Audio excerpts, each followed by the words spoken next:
All right. So, what is one thing you would improve about yourself? It can be physical, mental, or spiritual. Nothing is a viable answer, but like, be honest with yourself, even if your character wouldn't be. Be able to touch incorporeal creatures. Okay, that feels very situational right now, Richard. No, I was just joking. What was the question again? Can you reword What it? is one thing you would improve about yourself? I'm going to probably say sociability. Okay. Kind of pulling from your character last week. Fergus would like to be a little taller. Okay. Not unbearably so, but like 2 or 3 more inches. So the question is like, what do we want to improve? Yeah, it could be like a mental thing, a spiritual thing, like a status thing, or a physical thing. It's very broad, you know? In that case, then I think right now Freya wants to improve her influence over Fergus. No, that's very, very much counts. I don't think she very much feels right now like he is inclined to make the right decisions. I mean, I only disappeared into the middle of a elven forest, leaving you guys behind for probably going on gonna be a couple months. Yeah, it's worth asking, did Fergus even take one of the copycat journals? I forgot we even had those. So that's a no then. So you guys have no way to get in contact with Fergus right now. They were already distributed. I think Nolgrim had one, but I don't know who had the other. I thought it might have been Fergus. I thought I had. Yeah, usually the one that looking at it, I'm pretty sure I had one because I usually scout. But if you think I wouldn't have taken it, that's fine too. No, that's why I was asking you guys. I was just asking for your honesty. I'm not going to bust your balls over. Yeah, Nolgrim's got Copycat Journal on his inventory list, so. I mean, I think if we were trying to scam you here, Richard wouldn't have started with, I guess I don't have it. And then us backtrack to, oh, wait, actually, I'm not sure. That just leaves that would go down. Thrum and Taskill left. Thrum would definitely improve his nephew. That's not about yourself, though. He sees it as a personal failing. Is that just influence over Fergus again? I wouldn't call it influence, just... authority? No, just making him not him. Yeah, I don't think that qualifies for I'll this think question. of something different. Listen, we'll wait till next week when we say what's one thing you would change about Fergus. I tried. I was trying to pick an answer that wasn't just be better at making machines. Yeah, no, it's a very insightful, interesting answer. You know, if Thrum could change something about himself, it would be to not have so many failures. Okay.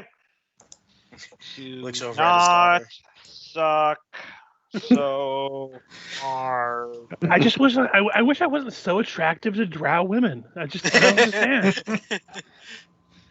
Get in touch with his inner drow lover. That's right, ladies. The carpet is the drapes.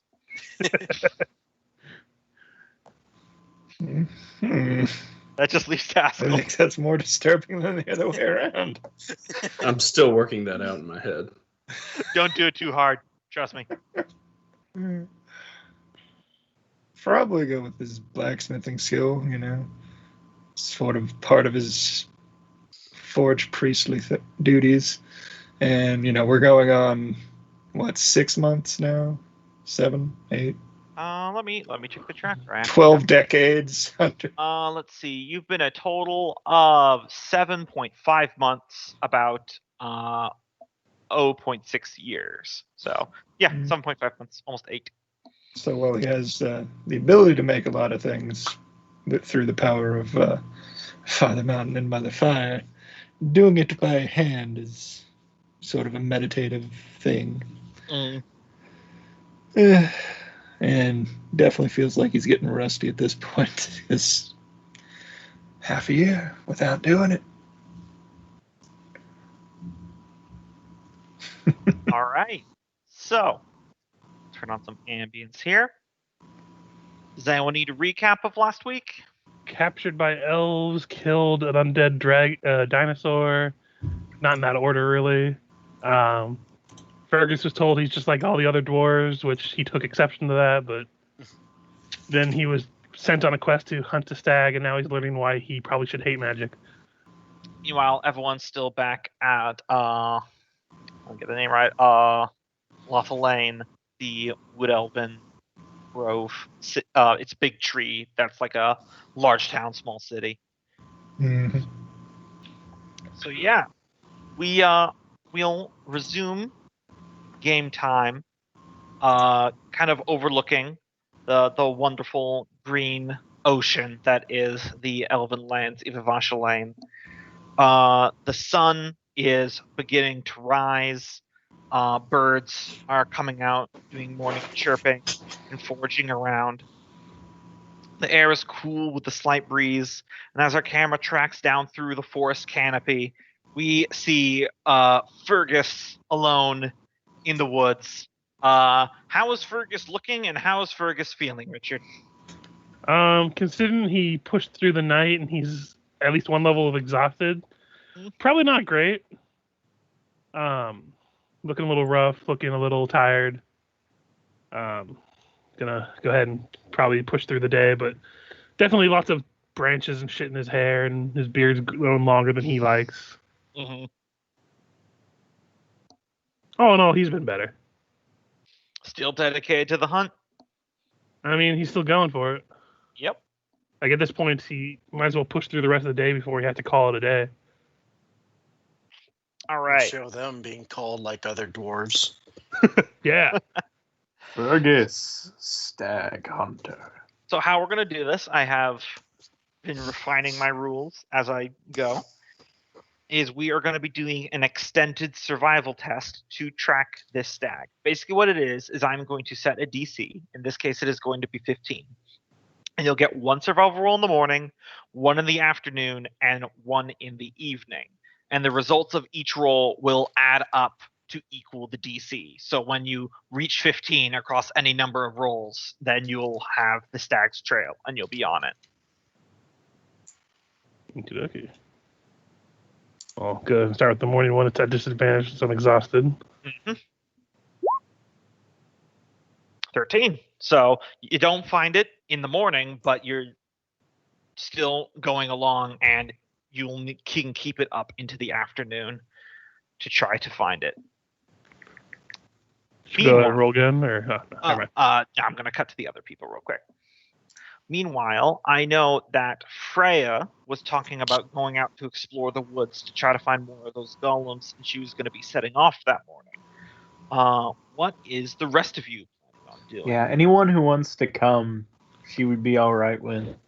But she's going out. Nolgrim will be interested. Sounds like the closest thing he's had to an archaeological adventure that since he's been down there. Might as well go on a scavenger hunt when Fergus is on his. Well, at least since the fungal jungle. That should be more accurate. Mm-hmm. Yeah. Thrum, Taskill? I'm gonna spend most of the day making my gear look its best because I've got a plan for a thing to do. Cool. But not So, today. Taskill staying put here in the Elven Enclave. What's Thrum going to do? Thrum is going to kind of look around the tree village and go back down to the water and fish as well. But he's going to try and take a lay of the land. Okay. So, here we go. Do it this way. So it sounds like just Nolgrim and Freya are heading out.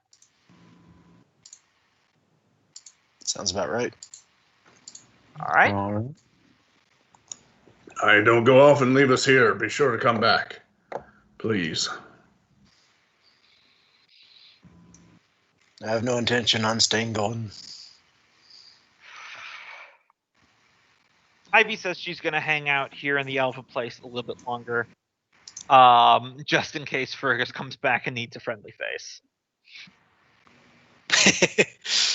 Don't know what that means. You know exactly what it means. Says Ivy. I mean, face is my face. So now Freya and Nolgrim and the Steel Defender go on their little safari. Yeah. Pick a direction. We're still on the overworld map. Just Oh, I am so sorry. I feel like I do this every week. That is always my fault. Go left. I thought you were doing it on purpose. So No, that was my fault. I usually like to leave you guys here. I just only ever move you back to the title card map just because sometimes they edit stuff in the big map when you guys aren't here, and you might see some small changes or something like that. So Okay, but imagine a campaign where you just keep making little mistakes like that over and over again, and at the end of the campaign, it's revealed that there's a memory demon that's slowly leeching. yeah, I've heard that. They call it the Invisible Hydra online. No. Hail Hydra. No, it's a game master's ploy where it's revealed in a plot twist there was like another party member that no one remembers because they had their memory erased. Mhm. So all these past events where there was like convenient healing potions was actually like healing spells that you were just remembering differently. It's a very tempting ploy, but I don't think it's fitting for this campaign Darn. that you know of. Whatever. Any chance as a game master you get to gaslight your players, you should take it, okay? Especially you if kidding? you're a player gaslighting other players. Yeah, I was about to say. I'm pretty sure we're gaslighting Cope's character in the other game. Well, you see, with a player gaslighting other players, you could get into some risky territory when the GM does it. He's in charge. You can't do anything about that. You're gonna go insane by the end of this session. Shush, they don't know that. All right, so there you go. So you guys should be able to see the second tracker with the Nolgrim and Freya on it. So, which direction do you guys want to go? Might not be a bad idea to ask around and see if we could garner any local information about them. Where was the one we found before? It was. I believe it was right here. This X. Oh God, I hope y'all find and kill the deer before Fergus. Here we go. I'll just do it. I'll just do it this way. Oop. You guys should see that now, because that's how I mark it on the map. Oh, yep. Subtle. Listen, I need to remember some stuff too, guy.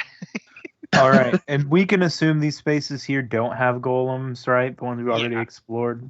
Yeah, it's I reasonable. don't have to like go back through and search through them. Well, I No, mean, you I'm didn't not. necessarily explore them. We were just kind of dragged through them. Yeah, so you can try, but Yeah, let's go right here. all right. Was Nolgrim gonna ask around first? He can ask around if he wants, but that's not in Freya's character. Well, Nolgrim, if you want to ask around, you can give me a persuasion at disadvantage. He hopes that there's no harm in trying. You hope. Yep. Hey, Oh. it's not a natural one, though. Yeah, I was gonna say it's not a natural one, so there is no harm in trying, but you just get a whole lot of nothing. Sounds about right. Excuse me, can you help me pinpoint a relic from the army that helped fight you, of my people? Hey guys, remember those golems? They kicked your ass. Where are they at now?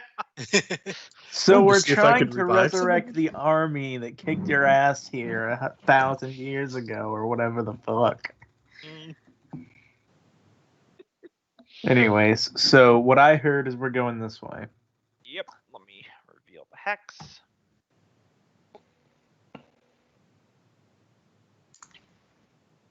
I hope Taskill's cleaning his army because tomorrow he's going to cleaning his armor because tomorrow he's going to get in full dress uniform and set this tree on fire. All right. So Maybe. you guys head out into the forest on your own after Nolgrim asks around a bit. Team Meanwhile, Brainiac, here we go. Fergis, give me another survival for your hunting. Okay. Good news is that does total up to be 15. So you managed to pick up trail. So it is. You should be able to see this. You see my arrows there? Yeah. Okay, and you can move to the hex where it currently is because you have the ability to ignore non-magical difficult terrain, so you can move to it. Yep. So I will reveal those hexes. And while I'm doing, I assume you're gonna try. How are you going to approach this thing as you're coming up on it? For now, he's just gonna try to approach it stealthily. All right. Let me pull up a sheet, and you can give me a stealth roll.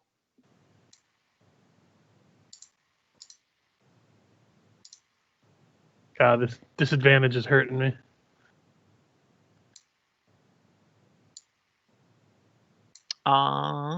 That does beat its passive, though.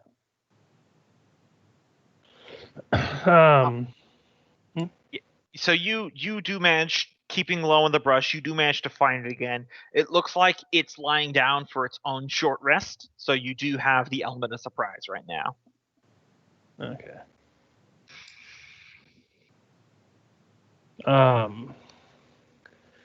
So where it's resting, does it look like there's multiple ways to get out of it? Is like in the open, or is there a lot of brush around it? I would say it's mostly up against there's a large oak tree with above ground roots. It's in between two roots. There is lots of brush around it and leading up to it, so you can creep a bit closer. But you know that even if it was non-magical, it's one good leap over one of those roots, and then it's into open ground. Yeah, I basically want to put somewhere the most feasible direction it would run for me if I was to get behind it. Mm-hmm. I want to put some caltrops that I have around there, and then get behind it to shoot at it and try to. When I fire at it, it flees in that direction. Okay. I would say with your current stealth roll that you can do that automatically successfully. Give me another stealth to get into a proper firing position without alerting it. Womp womp. You do set up the caltrops, and you accidentally step on a twig, which goes snap, and its head jerks up, and it springs forward. But it is going in the direction of your caltrops. So you won't get a surprise round attack on this sucker. So let's see here. Yeah, the downside to that is my damage is so much lower when I don't surprise it. All right. What's the your caltrops? I'm trying to remember what caltrops do. I think they're just a D4 damage if they go through the area. Yes, I did roll for that. Okay, so let's see how much damage it takes. 1 point. But it does. You do see that it steps on the caltrops, and it takes a little bit of damage, which does have the handy side effect of you recognizing it is not currently ethereal. I'll fire a couple shots at it if I can. Yep, you absolutely can. I rolled and it did not succeed. It's becoming a. I don't have disadvantage on attack rolls when I'm one level of exhaustion. No, not for one level of exhaustion. No. That'll hit. 6. I'll bonus action fire again if I can. Can you do that with a bow? It's not 2-weapon fighting. Oh yeah. Well then, can I action surge? Yeah, absolutely. I'll action surge and fire again. And let's see. Oh, that just means it's AC, so you do hit again. 5. It is still up, though it looks very badly hurt now. Okie dokie. How many arrows are sticking out of this thing? 2 currently. His first arrow was just a graze. And it dashes off into the forest. Because it is much faster than you. Yeah. Well, I mean, it's about the same speed as me, really. Is your speed 50 feet as a single move? It's 25, but I can double it as a bonus action. So. I mean, because About if it double 50. moves, it covers 100 feet in a single Oh, I'm not round. talking. Oh, yeah. Okay. So, yeah, that's a little bit faster. If I Yeah. action bonus and move, it would be 75. So it's not Yeah. too much faster. But Well, are you going to directly give chase right now? Try to meet your speed with it? I'll give it my best shot to kind of keep it from getting too big of a distance. But Okay, let's see here. Let us do an opposed athletics, because this is less about speed and more about endurance right now. goddamn athletics, it's always that. Only got a 10, so it's not great. Yeah, I thought as much. You trip on a root and you fall into a mud puddle. Yep. Fortunately, how nobody is- was around to see it. Yeah. Like you just hear in the mud. You don't even hear in the mud. Like the camera just shows me face first in the mud. You just see a bunch of bubbles as I grumble inside of the mud. Like, have you ever seen Simpsons where Sideshow Bob keeps getting hit by the rake Yep. and he's like, "Ugh."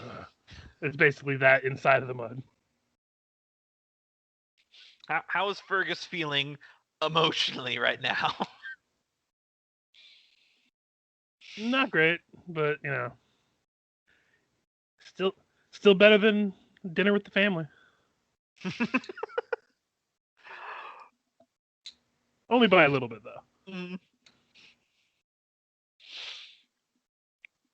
Well, as you're pulling your face out of the mud puddle, you roll onto your back for a moment just to catch your breath, and you look up into the trees, and sitting on a branch above you is about 3 very small, maybe 4-inch tall, strange, gaunt humanoids that don't have any sort of identifiable feature other than like an oval white mask that they're wearing on their faces that have got like little black holes in them that are just like 2 eyes and a mouth, but they're all like unevenly spaced. And they're kind of clumped together, and they're just looking down at you from atop of the tree. Oh, thank God. I thought they were going to be monkeys for a second. I thought you were dead. Yeah, chimpanzees would fuck you up. And Yeah. as you see them, we're gonna temporarily cut back to Freya and Nolgrim. I'm not trying to ever cut people off mid-stride. I'm just trying to make sure that we keep some balance. I hope that's okay. Mm-hmm. I would just say that at the end of that little scene, he's like, Fergus would just yell out, your staring is a little creepy, and then the scene will cut. Meanwhile, oh yeah. Meanwhile, with Freya and Nolgrim, you guys are making good progress out into the forest. This is probably, because you guys don't have like a lot of backstory with each other, this is like the first time that you've actually had like one-on-one time, right? I think it might be actually, yeah. Yeah, I don't know. Wait, no, we were on the Underbolt. Yeah, we were on the boat together. Oh the yeah, that's submarine. right. That was a Freya and Nolgrim only expedition. Mm. A couple of fucking nerds. Right. So how are you guys feeling going out into these elven woods to find lost relics? Like, what do you talk about? What's the mood? Nolgrim will probably be going for more of a scholastic, wonder what the history of this place is and all that stuff, and try to search his memory through what history knowledge he has on the battle or the war. Both to muse over it as well as try to get some idea of where they might best be looking. Very, very academic in his conversations, especially with her. Yeah. So I know we're looking for specifically golems, but is this whole place? It looks like a ruin of a battlefield, or is it mostly grown over, and we're just looking for like the buried golems? It's mostly. It looks like you're just looking for the buried golems. Got it. The War of Wood and Stone happened so long ago, even the eldest elves don't remember when it was. it's a legend so old it's practically a creation myth. You know. It's a miracle that these things are as far above ground as they are. I mean, granted, I guess don't have quite as good of a perspective as to where we are, but Well, at the very least, it shows how far the dwarven army pushed forward and advanced on the elves. Don't know what caused them to lose, but it's been really giving them a run for their money. Well, hopefully one day, if we can find enough of these guys out in the, if we can find enough of these guys out here, one day we can bring these guys back. We can have a great standing dwarven golem army again. Don't know if we necessarily need to bring them back here. I'd much prefer diplomacy over military might. I wouldn't be surprised if that gets us into more trouble than anything. But just having the technology back and the things we could do with it is definitely worth looking into. Well, there's only one thing you use giant 20-foot tall golems for. Construction?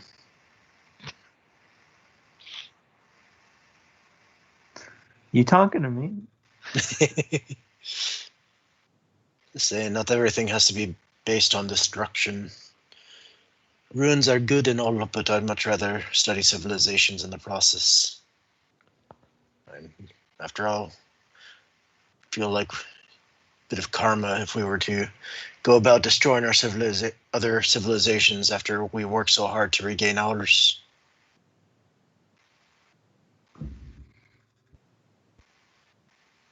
I don't know. As far as I've ever been taught, it's kill or be killed, and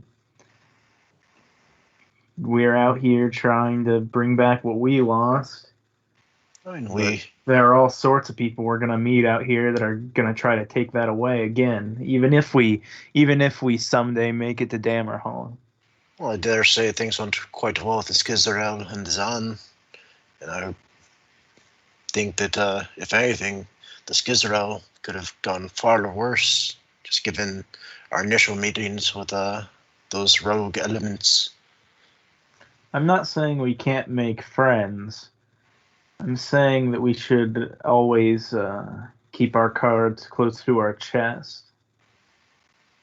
Oh, I'm fine with that notion. Just not keen on any sort of suggestion of just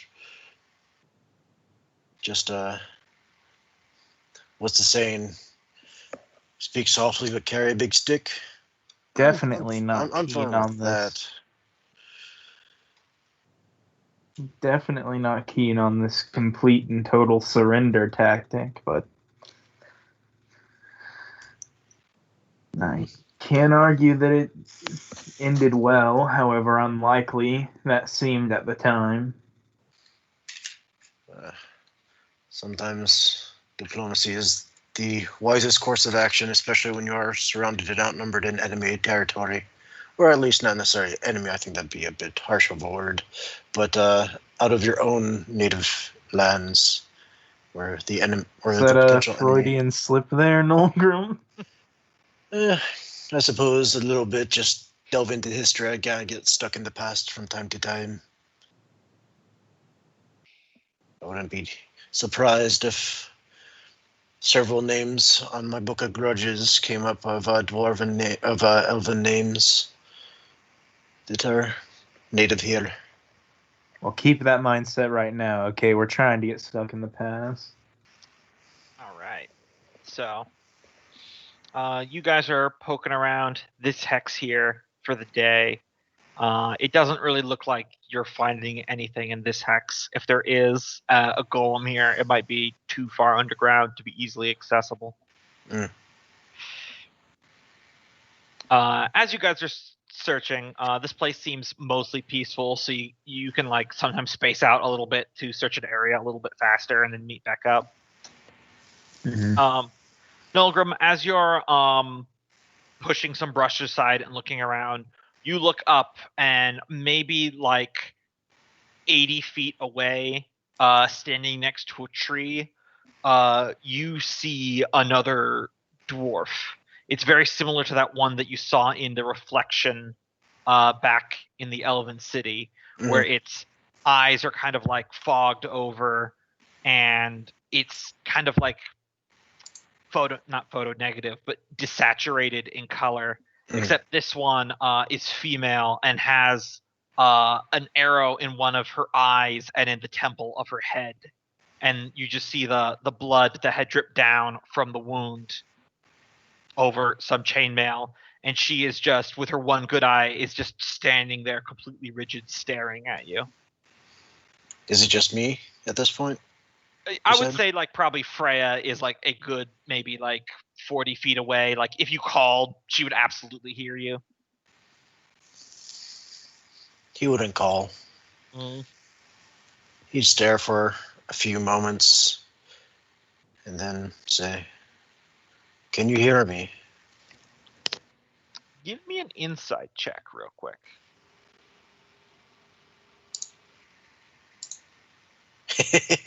On fire with the rolls tonight. Oh yeah. It's just silent, just staring at you. Hesitantly, he would step forward. Doesn't move. It's not rigid like a statue. Yeah. It's not breathing either. Yeah, just unnaturally still, but not unanimated. Yeah, exactly. I think he'd actually, at this point, go for his Book of Grudges. Just kind of look into it and just kind of flip and see if a sort of inspiration takes him. Nothing is standing out to you. You probably take, after like flipping through a couple pages, you take another glancing up at where it was, and it's just gone.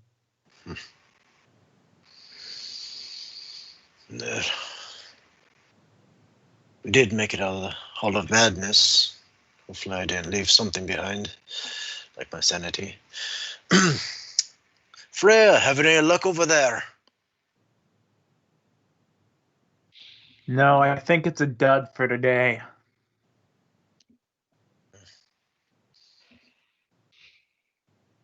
Nothing out of the ordinary over there? Just out of the ordinary? I mean, nothing more than usual. Okay. Ghosts.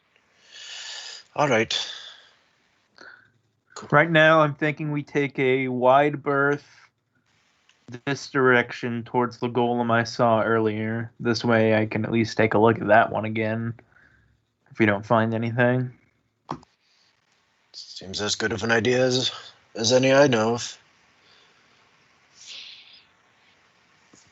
All right. So back at the Elven City, I know that Taskill said he was taking the day to prepare his equipment and armor. So that's what he's doing. Thrum, you said you're sitting there gonna go fishing. You said. Yeah, he's gonna walk around the tree, try and get the lay of different sections of where people live. Like, do they have any merchant realms? Do they have any woodworking realms? Is there like a bakery? Just strolling the tree on his way down to go fishing, but definitely taking note of what he can observe. Yeah, definitely drawing a battle map. Definitely observing. Wood elves don't have merchants or currency. They kind of seem to share everything as a community. Socialist. That's how I interpret chaotic good societies anyway. They do have woodworking areas, but it's very much different than dwarven or human woodworking. It looks like a mixture of artistry and druidcraft, how they naturally grow and shape saplings and trees into the shapes they need. And much of their food is the similar way, with the exception of the fact that they do eat meat, which they hunt in the forests. They don't seem like they domesticate animals for the purpose of slaughter like humans or dwarves do. It seems like any sort of meat they have, which they do have quite a bit, is actually hunted in the woods. Any forges? Of a sense, they do have some rudimentary blacksmithing, but it's a very much different kind because they don't smelt steel and make alloys like dwarves do. Instead, they seem to have some sort of magical process you don't entirely get, where they commune with the tree to extract minerals from the roots and merge it with like tree sap and the heartwood of a tree to make it into a hardened substance. Yeah, I was gonna say, the races in this setting seem to be heavily inspired off of Tolkien. Mhm. And if we're going off of Tolkien, then anything except for hobbits or dwarves are just gonna be fucking weirdos in how they live. Well, excuse me for trying to do something different. I know I'm just joking. No, I'm saying it's sticking with the with the inspiration. That's what I was trying. You've to do. done a good job because if you notice in Tolkien's world, he does a lot of that where it's almost the opposite, as far away as you can get from urban fantasy, where you're like you want no relatableness about the fiction or about the people or whatever, the fantasy aspect. But just an observation. Yeah, definitely the Tolkien stuff was a big inspiration for the base level world building. Sometimes the classics are fun. So it's like, where's a forge? And it's like, they don't really have one, or if they do, it's really different than the forge you know how to use. He'll keep traveling through this strange mystical land of weirdness down to the river and make sure their fish still bite. Yep, they do. The one thing that has been, I don't know if Thrum would find this personally reassuring or not, is fish and game seems pretty universal. There is definitely a strong like hunter culture here. As I said, they don't really domesticate animals, except for maybe like mounts or something like that. So fishing and hunting and all that has a big culture of that here. You've already been able to pick up. Well, he's definitely going to catch as many as he can, and there beside the river, start a fire and start smoking the ones that he catches to preserve them for their trip to get the hell out of here.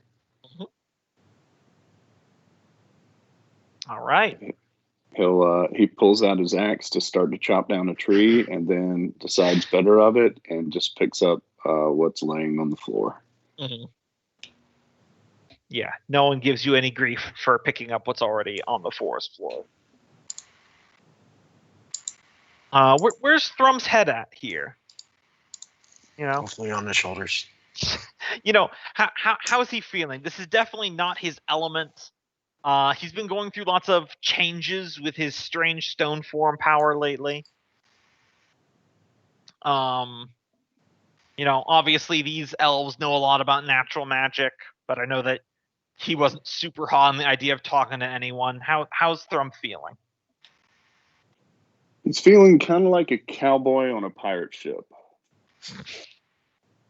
Just to come full circle from our earlier conversation. He's feeling very out of place, but he won't admit it yet. He wants to understand a little bit more.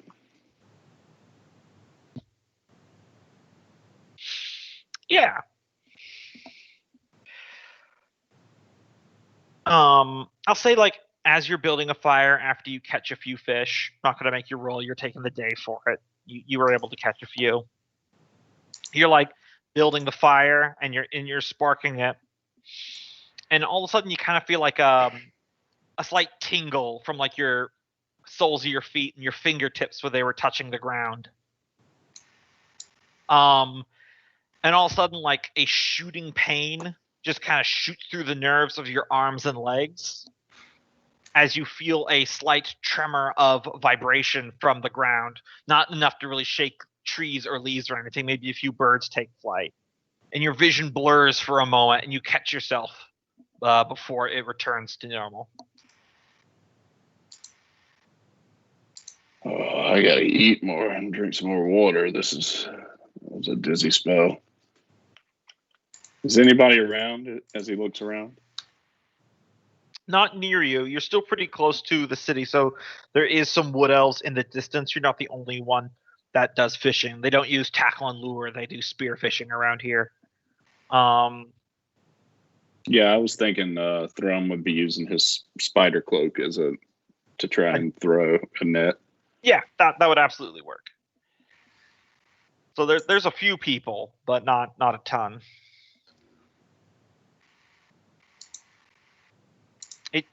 You may sit down. Go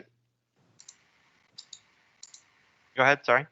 Sorry, I was gonna say you may sit down to catch his breath and make sure he's not gonna get lightheaded again, and look around, make sure no one's around and no one can see him, and actually close his eyes and just listen. You close your eyes and you just listen, and at first you just hear the rustling of the leaves and the birds, but then you kind of like move your hands down and you feel your fingers go into the soft dirt of the riverbank. You kind of feel it in between your fingers, and the sounds of the forest slowly die away as you almost feel a distant echo through the ground, kind of coming from the south back towards the wound. You then suddenly don't so much feel as much as you see it in your mind's eye, shooting warmth and bitter cold, high winds and lightning. And then you see what you saw the first time you became into your immolated form. You see a cave in the side of the wound. You see boiling pools of lava and mud, and you see a great crack in the ground. It feels like in your mind's eye it's damage. It's a wound that is infected and not healing. You don't know why you're seeing this, but you feel the intensity of those sensations before you snap back to your senses. And when you look down, your hands had completely gone rocky, though you didn't go big. But as you return to yourself, they're returning back to normal as well. You stand up and dust himself off. Nope. Grab his fish, grab his gear, and he's heading back. Cool. Back with Fergis. You're on your back here. You're looking up at these strange little fellas. I found a good picture here. Let's see. Hopefully Skype chat does this properly. Yep, there it is. Neat. And there's about 4 of them, and they range from about 4 to 2 inches tall, and they're on a tree branch looking down at you silently. Kind of like doing that almost dog thing where their heads are turning slightly back and forth, like they're puzzled. You're fucked.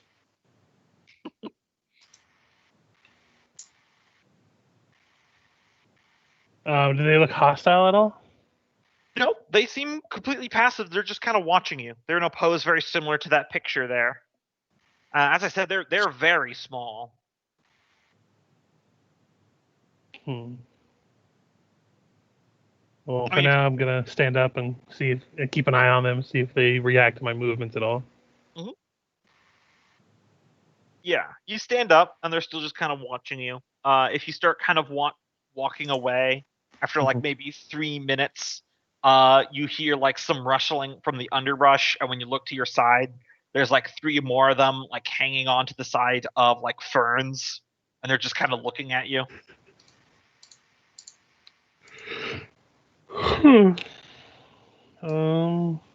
Gonna try to approach the group that I just spotted slowly, not like aggressively or anything, but Mhm.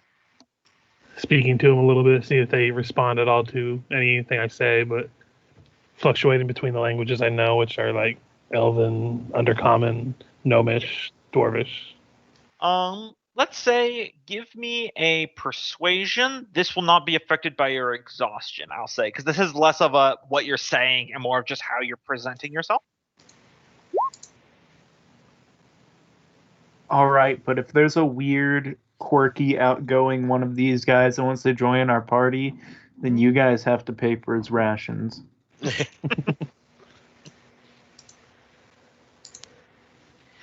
Yeah. A couple of them seem to withdraw deeper into the brush. One of them you see there's like a little rock that probably wouldn't even be all the way up to your ankle, and it just steps into the rock and disappears into it. But one of them crawls up and stands upon the leaf and is looking at you as you get closer.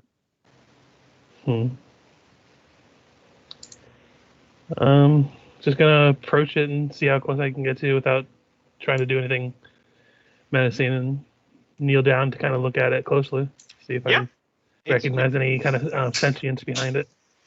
You definitely get the impression there is sentience even without an insight check. The behavior you're getting is very much just a I haven't seen this thing before, what are you type vibe.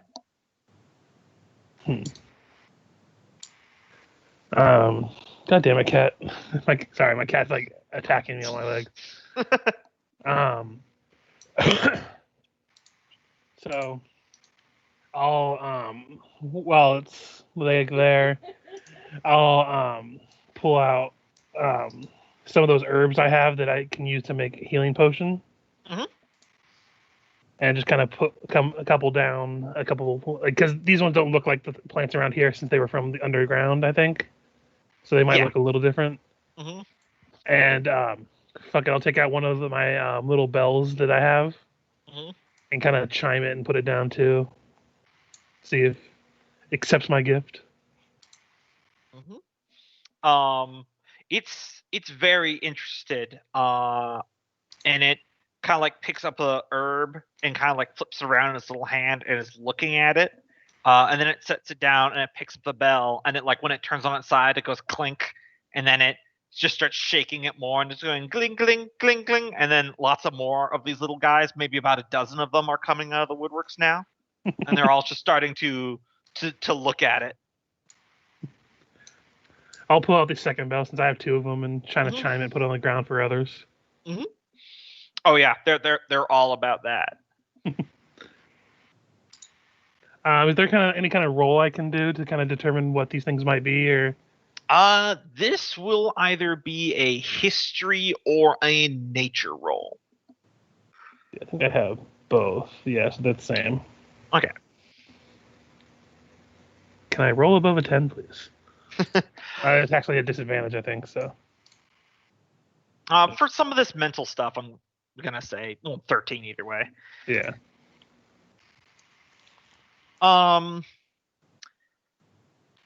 You've heard stories, and that's not saying a whole lot. There's stories about everything in a world filled with magic, about spirits of natural objects. You know, some people say rivers have spirits. Some people say older trees have spirits. Some people say that everything in a particularly magical forest has a little spirit. You know, every clump of grass, every rock, every tree. It's difficult to parse those legends between truth and fact, but these little suckers right here are definitely not organic in the same way you are. They're not like constructs. You'd probably think them more like very tiny elementals. Got it. They don't seem even remotely malicious, though. Yeah, I'd probably just spend a little bit longer kind of observing what they look like and how they act and stuff. Speaking what I can to see if they react to any languages again, but if they don't, just take a welcome break. I would count this like as I've taken a short rest essentially. Yeah, absolutely. Uh, Oh, go ahead. I was gonna say, and depending on how the rest goes, I'd probably just leave them the bells and continue on. Mm-hmm. While you're taking that short rest, a few of them leave and they come back a minute later, and they are actually bringing you all the caltrops that you left. And they're like walking up to you and they're holding them up. Like each one is only carrying one caltrop, and they're holding them up to you, like up over their head, like trying to hand them to you. And just like that, he became a god. Okay, yeah, I'll take them back and try to put on my best welcoming smile every time they give them to me. Which, in any other situation, probably would look horrifying, as I'm covered with like dirt, brush, any undergrowth that has gone around here. But they're weird nature creatures. They're fine, I'm sure. Oh yeah.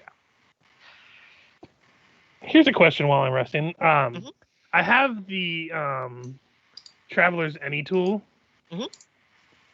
I had an idea if I could use it with it. I'm not sure if it would be. But since it's magic, I imagine it doesn't really break when you put like undue pressure on some of the tools that you use with it, right? Yeah, that's fair.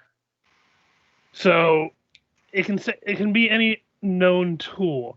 Could I make it into almost like a cheese grater? I would say sure. I'm more so because I'm curious where you're going with this. I want to make it a very fine like mesh like grater. And I actually want to take some of my caltrops and kind of grate them into iron powder. That's gonna be. I mean, it's not impossible. It's just gonna be. It's gonna be hard. That's why I was like, it's gonna be like, if this works, it's like gonna be over the course of many days. I'm gonna be attempting this. Okay. Yeah. I'll give you the long and short of what I want to do. I want to make enough iron powder to basically make the alchemist fire explode in a bigger boom. That's not more dangerous, just more flashy.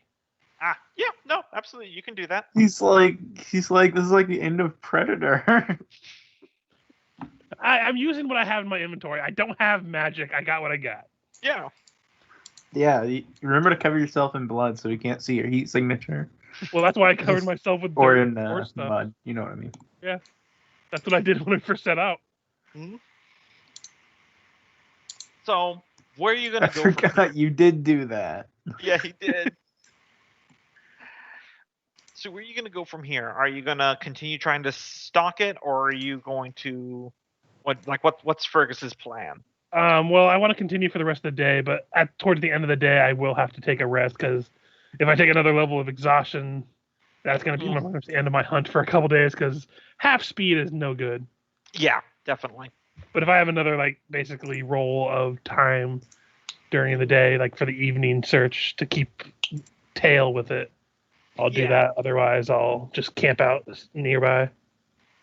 Give me another survival, but not at disadvantage, and I'll explain in a minute. 19. Yeah.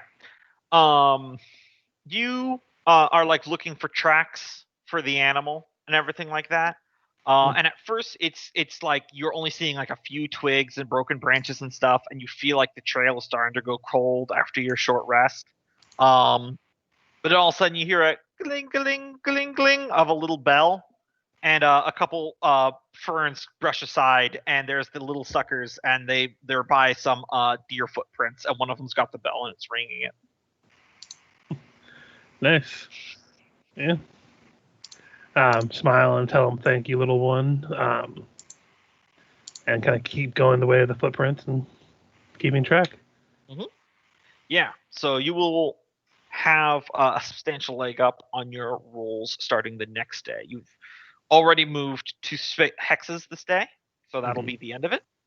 Yep. And we will now move on to day...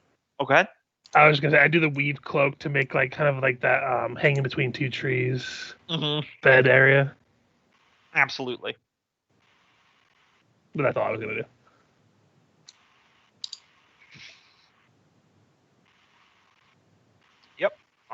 water. So, new day. Fergis is continuing the hunt. Nolgrim, Freya, where do you want to go? Northwest, right? Yep, heading this way. All right.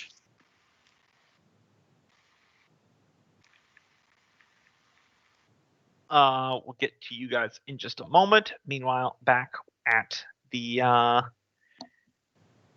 Elven City, you're probably just finishing up making your equipment all presentable, Taskill. Ivy wanders back in to shove her head underneath a pillow for the daylight hours, as is her seemingly new tradition. She's like, "You've been at that for a while. You got someone to impress?"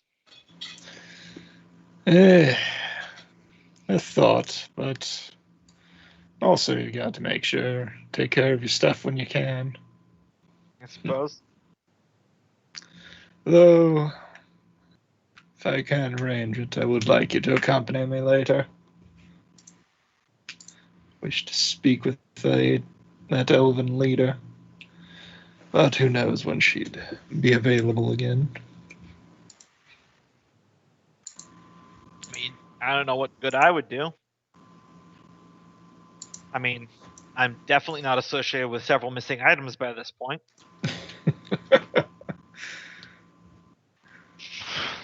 Pulls out an arrowhead. By the way, have you seen how they make arrowheads here? It's crazy. I'm sure they've got some fancy technique of their own. It is one of the things they're known for, archery. Makes me wonder at this little test they're putting Fergus through. I feel like he's being pranked. He might just be being pranked. It's possible. But he does need to learn to be a little less trusting. I hope he's doing okay out there. I mean, I know this isn't exactly the Underdark, but... Well, we'll find out sooner or later. As it stands, I imagine he's doing well enough. Sincerely doubt he's comfortable out there, but I doubt he's been comfortable this last half a year. I don't know. I think some part of him likes it. He just doesn't like that some part of him does. I'd have to agree with that, lass. Speaking of not liking things, have you seen Thrum? He seems even grumpier than usual. Can't say I've seen much of him. He was going out to fish last I heard. Where is he at the moment? Smash cut. Thrum, what are you doing right now? Finding my computer to unmute. What time of day is it? It's the morning. Oh, this is the second day. Second day, Or the yeah. next day. Mhm. He's laying in bed. He's sleeping late and laying there with his thoughts. So, resting a head on a floor pillow because they don't have beds here. Oh, this place is terrible. I mean, if elves trance, I kind of figured they wouldn't build those. Mm-hmm. Makes sense.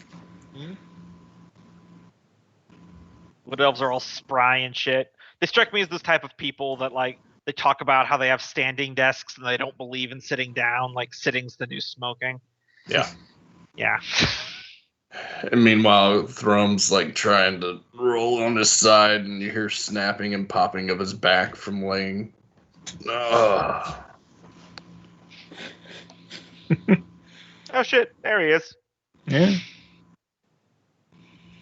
he there the whole time? Perhaps. Did you catch any good fish? I got a few, but got more bad waking dreams than I got anything else. It's very odd, Taskill. Yeah, ominous sort. You muted yourself. Yeah. No. Nothing to add. No, it's something I've seen before. It's the out of character. Did we see this, or it's just what he pictured when he Just what was he under pictured. the avalanche? Yeah, it's definitely not anything that you guys have seen before. Like Okay. it definitely, the cave looks like it was the volcanic zone from the World Wound. It definitely looked like that, but it was like a specific place that you haven't been to. I keep getting a vision of down in the wound when we stepped in right before the avalanche. When it crushed on top of me, I had this feeling I was drawn to a cave over there. And yesterday while I was fishing, I dozed off a little bit, and I kind of had the same dream a little bit. Hmm. Interesting. Does the father ever visit people in their dreams? They say dreams are one of the most common portents sent by the gods, even among the other cultures. Especially if they repeat. Ivy speaks up. It's funny considering that my usual bad night dreams are actually lesser out here. Turns out she's afraid of the dark. That would be terrible. Yeah, honestly, there has to be the situation. By the way, I sorry to interrupt the narrative. No problem. That there's going to be people who live in the Underdark who are actually afraid of the dark. You see, that's the thing, though. Most people who live in the Underdark have dark vision, so they don't see the dark like we do. Yeah, but the minute they go into the surface and they realize how afraid they are of the dark, and then they go back and realize that's why they've been terrified the entire time. Yeah, I would agree. I Call it a don't fear know of the if that's unknown. how that works. I'm Yeah. not sure that's how that works, Richard. I don't know. Just like it's also the idea that dark vision by default you see in black and white. So even if they see in the dark, there's going to be times where they see by torchlight or candlelight, and they're going to see just the world of vibrancy that affects them differently.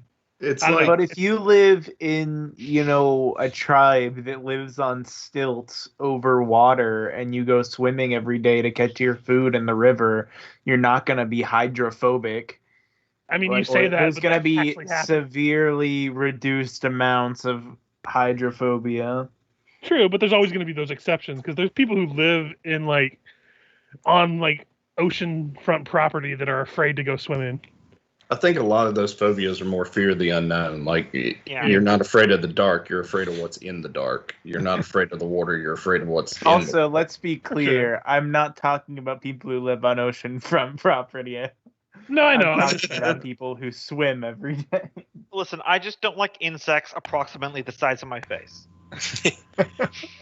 There's this one picture of great white head coming up above the water, and the captions, something touched my foot.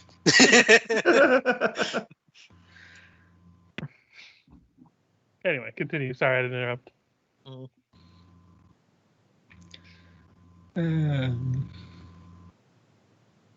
So the dream was basically that the nickname of the wound had become a little more literal, and that something down there is causing problems, yes? Yes, something in that cave is not undergoing its natural healing. Or it's distressed, I don't know. I suppose that's another one for the itinerary. I hadn't really wanted to go back into that volcanic area. Let me there. Yeah, we have more pressing business either way, but it might be something that needs to be dealt with.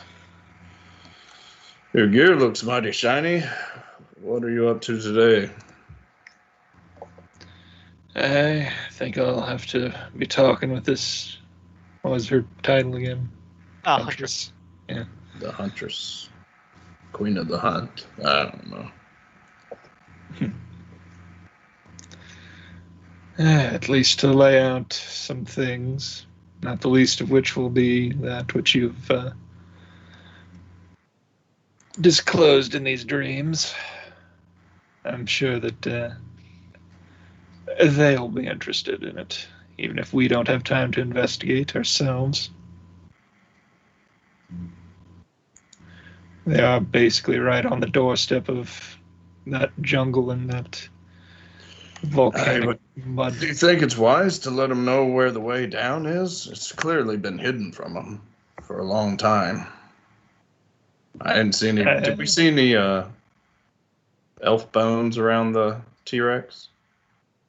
You didn't see any elf bones, but there were a couple old arrow shafts sticking into it. It looks like they had been like rotted away from a while ago. And the entrance or our exit was pretty covered over, right? Yeah, it was only about 10 feet wide. He's fine about it being overgrown and hidden as opposed to... Oh, Like no, not especially. There's like a dip on the outside of the tree line that goes down to it. If there's one thing I expect them to know, it's their own neck of the woods, quite literally. Hey. You aren't going to invite them down, are you?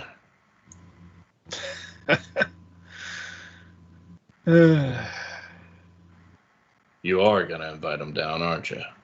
Not inviting them to Dammerhall. You want to deal with that blue raptor again?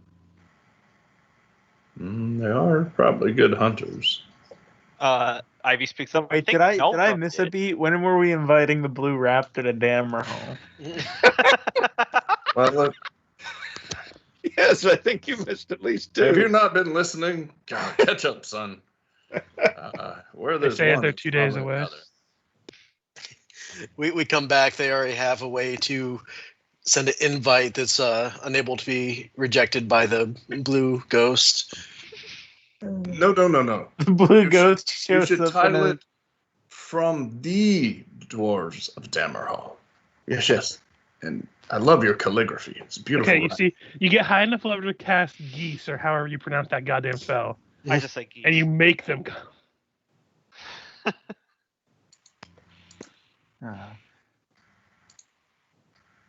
Well, do you need any help? I'm against that idea. Just put it out. Actually, what the hell am I talking about? I'm not going to be any help. I should be able to do this. All right. Well, But I'm going to go visit that spot down by the river in the van. What? Yeah, Van. He's the elf that runs the fishing I- shack. He's Van down by the river. Yeah. Van down by the All right, you got to work that in next. It's canon. Yep.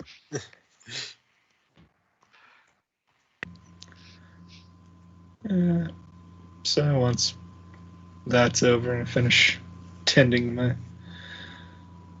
grooming and all that, maybe catch a quick nap before the beard combing and braiding. Request a audience for later in the evening so that, Ivy's comfortable. Yep. And you'll get it. For now, we'll return our focus to Fergis. You wake up early in the morning in your web hammock. As you look around, you notice that there's maybe about 5 of those little things just sitting on your stomach and chest as you're swinging there. Like, oh, didn't expect to get pets on this journey, but okay. You've fallen into a Miyazaki film. Pets are inevitable. All I picture, though, is Fergus trying to delicately get out of his hammock now, trying not to disturb him too much. Yep. And then failing and falling flat on his face. As you resume your hunt this morning, I have a question. Fergus, I know, has kind of been like a dedicated urbanite before this adventure, and then he's been spending all of his time with his family. Is he someone that's actually especially used to being alone? it's one of those. It's kinda in terms of what he used to do in the not so legal areas. He kind of just did on his own, but he's never really been in a place where he's been all alone entirely. Yeah. Like he's been in the wilderness. It's not like this is his first jaunt into the wilds, but he's always been with somebody. He's always, had at least a couple people nearby that he can, at the very least, just give a nod to. You're like at least like 30 miles from the nearest person that you know. Mm-hmm. So is this kind of like a new experience for him? I'm just trying to like. It is, but he also has in the back of his head he's convinced himself that there's probably some elves following him. Like he's almost 100% sure that there is at least one elf that has been trailing him the entire time and just being baffled at some of the shit he's done. So that's also keeping him not like completely like, oh god, I'm all alone. The chances of them letting a strange dwarf wander their area unwatched at all just hasn't even entered his mind. Yeah, that's reasonable. All right, so you got no more levels of exhaustion. Go ahead and give me your morning survival. 18. All right, you're hot on the trail. The DC is a little bit higher now, but that already gets most of it right there. I'm sorry to interrupt, but go ahead and give me your morning survival. Oh, you're hot on the trail with that one. Wait, am I missing the joke here? Yeah. My mind. Morning constitutional. Yep. Sorry, I'm old. Y'all move along. No problem.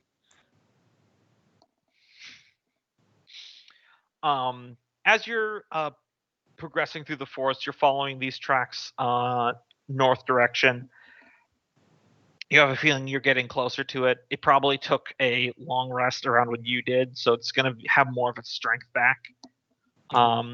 As you're following this trail, though, it does lead past a point here where there's a small clearing where at first it looks like there's a pile of rocks, but then as you get closer, it's covered in moss and more of those little things are sitting on top of it.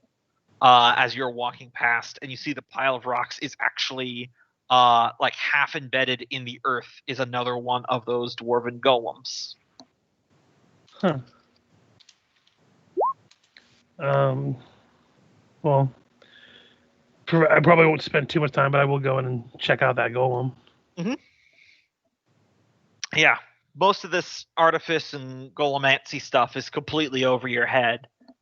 But it looks like it's got like a half-buried shield worked into its stony form, and the part of the shield that is popped up out of the ground looks like it has some runes, kind of like what Freya was looking at.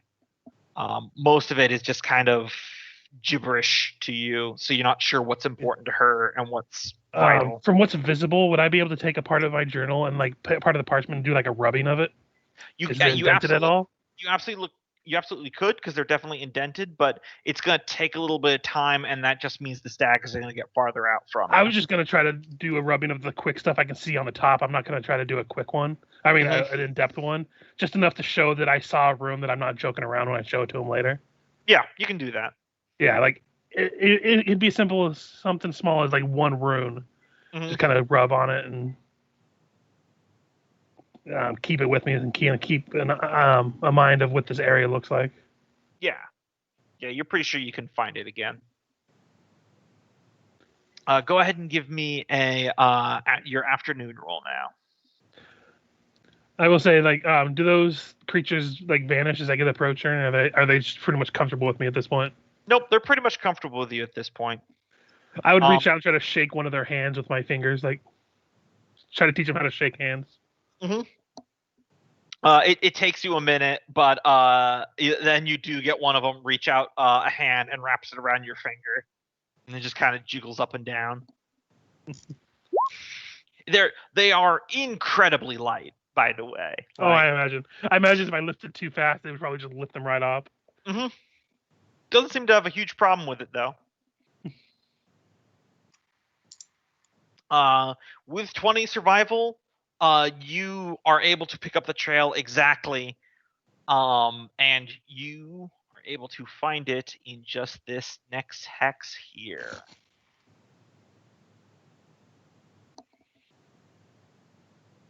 All right, so you've been on this hunt for like a day and a half, almost 2 days now.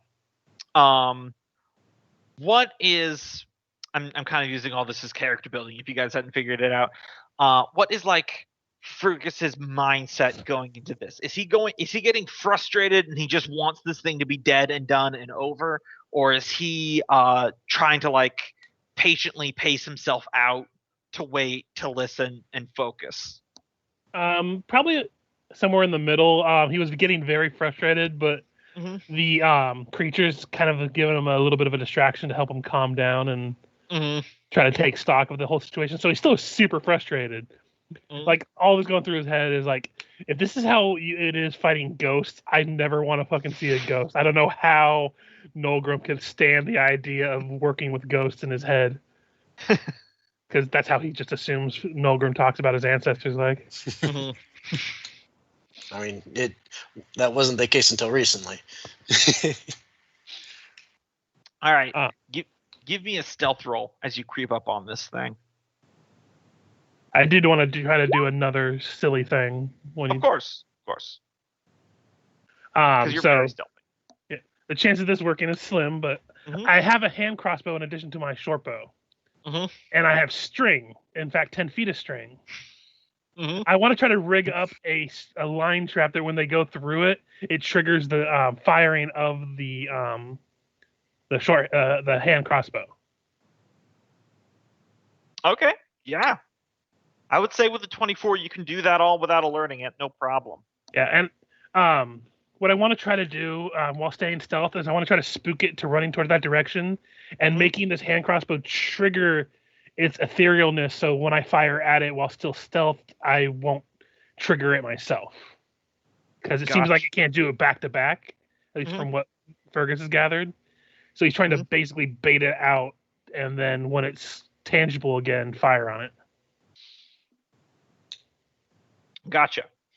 You set up your trap, and you see it in a little clearing. It looks like it's trying to like recover some strength. You do see it its outline shimmers for a brief moment, and the 2 arrows you stuck into it just kind of fall out and tumble to the ground. But then in a moment, the shimmer stops, so you believe it's material at this moment. Okay. Again, I'm going to try to aim it towards where the hand crossbow set up. But if it looks tangible now, I'll go ahead and try a shot at it. Okay. This will be at stealth. It will be at stealth, yeah. I would say 24 counted for 2 things. That will hit, though. So 13 points of damage. 13 points of damage. Ooh, it felt that. It takes off running. It's going to hit where your little hand crossbow is. I'm going to roll to see if it is immaterial. For this, it is not, so it triggers the hand crossbow. So I don't know how I would fire. Would I just fire with my attack roll or yeah? Just do a normal attack roll, not at advantage, no sneak attack. Yeah. Oh, wrong thing, but it's same modifier, so. Yeah. That does go wide, however, and does not hit it. And I am going to try to fire at it again before it heads out, but I forgot. If I have a chance to shoot it because it's moving, I do have some distance on my short bow. Yeah, it doesn't have cutting action, so it can only double move. So it's about 100 feet out from you right now. So it'll be at a disadvantage attack, but yes, but you can still take another shot. Wide. Ooh. Yep, it embeds in the tree next to it as it's putting more distance on you. I'm gonna continue the pursuit. I won't go right away. I will stop and pick up my hand crossbow. Yeah. But I know it'll outpace me, so it's basically just keeping an eye on which direction it's going and keeping the trail. Yeah, you've been doing this for, I mean, it chronologically hasn't been that long, but it's definitely been a while. And it's like it's one of those things where it's like weightlifting, where the fact that you're doing something very hard first is you're learning quickly. So you're naturally getting into that type of thing where you never quite completely run, but you don't walk. You like light power jog, so you can go distance, and it's easier on your joints. Have any of you ever seen Malcolm in the Middle? Some parts, yeah. There's an episode where the dad gets involved in power walking, and it just makes me think of that. Yep, we're going to need a montage. And yeah, so you go back and keep trying to pick up its trail. Meanwhile, the little guys are watching you from the trees. We will return to Nolgrim and Freya, who have been searching this new hex. Currently, you guys have not found anything in this new one either. You're seeing some large animal tracks in this area. Kind of looks like a large bear or something. Moving this direction.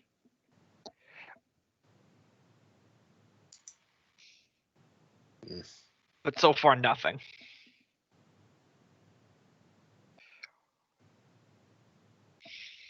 We're continuing to walk around to the golem we've already spotted, yes.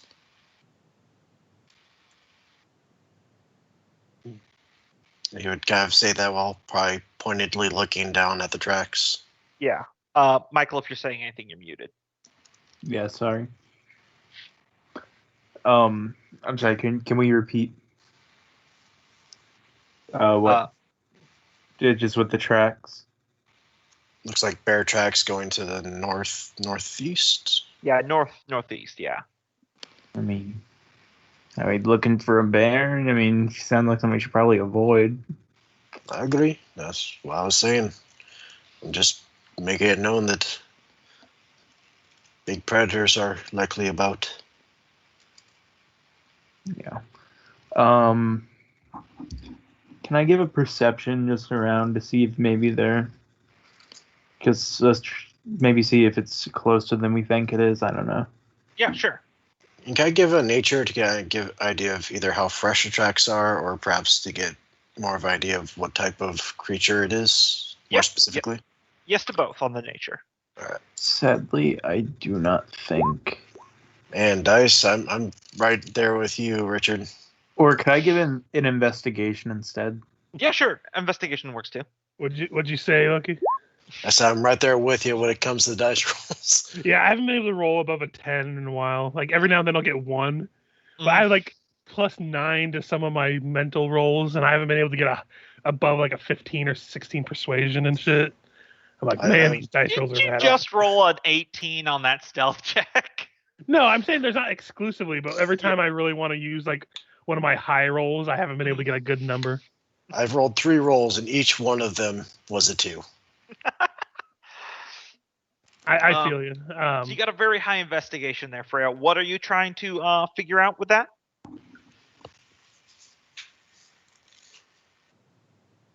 Michael? Sorry, I clicked to mute myself.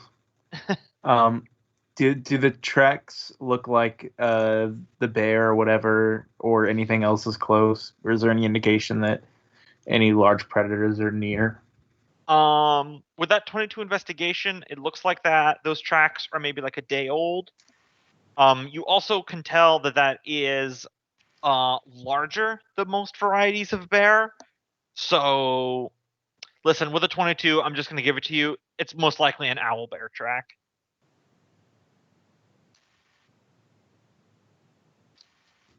All right, yeah, it's most likely an owl bear track. I can smell the owl on it. Hope you're ready to suplex it.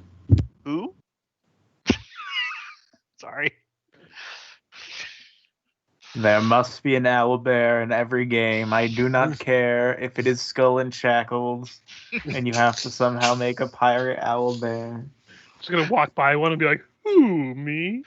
Oh man, you have no idea. You have no idea how funny that joke's gonna be until like 2 years from now, Michael. By You the have- way, the writers of Pathfinder are with me on this one, okay? They do Oh, yeah. a lot of shit to fit an owlbear into a story. Mhm.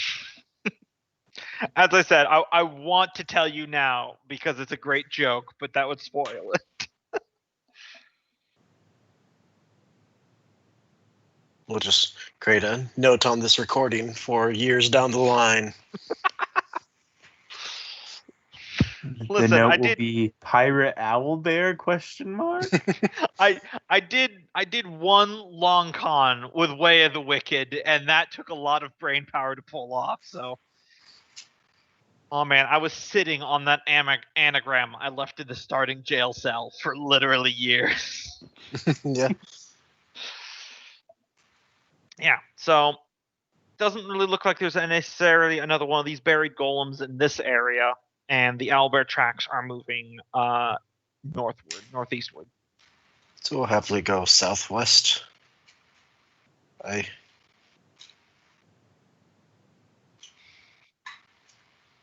Freya?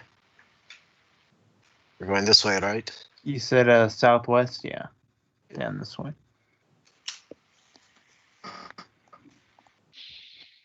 All right. So you guys start trekking off in that direction. Unfortunately, you don't have ranger powers, so your movement speed is a little reduced. Can't quite march as far as you'd like. As we are getting to the evening here, let Fergus do another survival roll.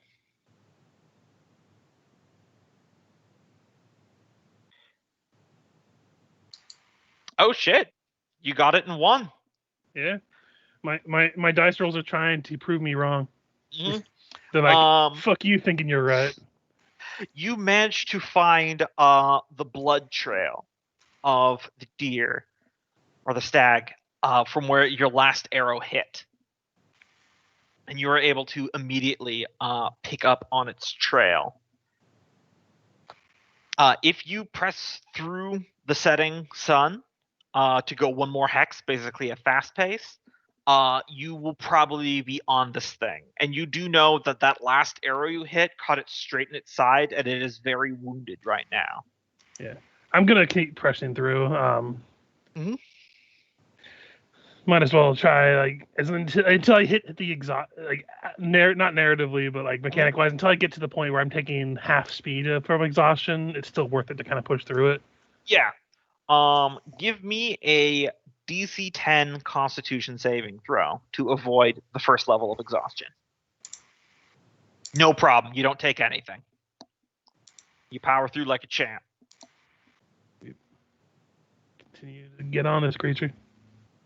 Yep. You find it again. Give me another stealth roll, since I assume that's what you're doing. Oh, yeah. So what's your approach this time? It looks pretty darn wounded. Yeah, I'm going to get closer to it. Not too close to break stealth or anything, but enough to where I can have a clear line of shot on it and clear vision on it. And I want to just keep an eye on it for the moment that it looks like it stops shifting through anything. Basically just try to time it to where I watch it go intangible and then revert back and then fire on it at that moment. Give me a perception check. Perception or investigation. Okay, perception is plenty high enough. So you're watching this thing. It's in a clearing right now. Mm-hmm.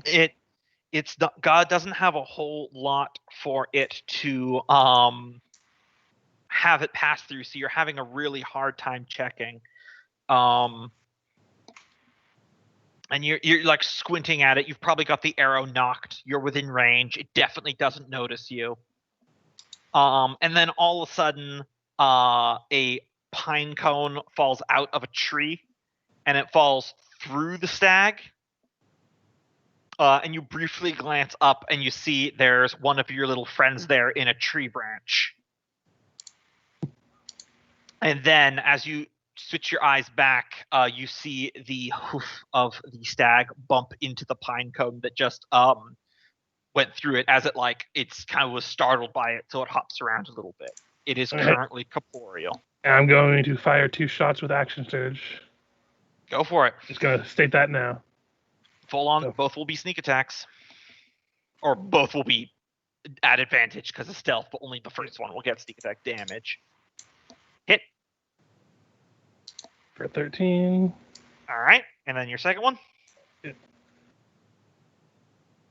Oh, should be at advantage. Let's see if I can get a crit. Yep. Nope. Alright, damage. So a total of, God, I can't do math right now, 17, 23. 23, yeah.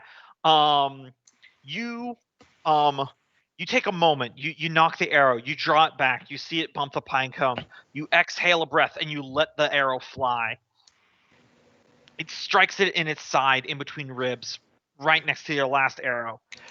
It lets out a panicked yell as it kind of jumps in the air to begin springing forward, but you've already anticipated it with a second arrow, and you arc it in, which catches it right in its neck, and it goes down. It is currently doing the equivalent of death saving throws. Yeah, I'm going to immediately go over there and try to finish it off. Mm-hmm. Yeah, you go over to it. It's on its side. It's bleeding. It can't really move. It's alive, but it's kind of got that rapid breathing of a panicked animal as its eye is shifting around and looking about. Mm-hmm. What do you do? Knowing that wild animals at their last death throes can still be dangerous, he's going to basically get behind it and grab it by its antlers. Mm-hmm. And just basically try to coup de grace it. He has his dagger, so. Yep. You put your dagger into the base of its skull, and it kicks for a minute, and then it goes very, very still. You have killed the ether stag.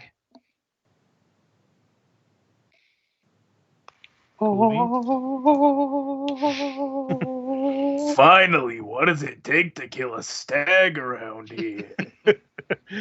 Now the problem is getting it back to the tree to show the peeps. Yeah, if you want to bring the entire thing, you can, but it was just required for you to bring proof of the kill. Yeah. Probably take my time to skin it at the very least. And also a good time for a bio break. Yes. It's 8 o'clock. Yeah, I think I'll take one myself real quick, actually. So I'll pee on the dead deer. I'll pee in that quarry. Well, you killed it, Richard. Yeah. It only took me 2 hours instead of the 3 I said it was gonna. So, progress. Technically an hour and a half. Because we started 20 minutes in. Yeah. Have I ever showed you guys the fucking AI created Eurovision song? No, but I'm sure it's hilarious because there's the AI stuff usually. It's called Blue Jeans and Bloody Tears. It was made by feeding hundreds of Eurovision lyrics and melodies into a deep learning algorithm. Mm-hmm. And it is as great as it sounds. And they somehow made an AI produce very depressed lyrics. But also being on the verge of nonsensical, but still not, still sensical. I don't know. It's amusing to say the least, though. Mm-hmm.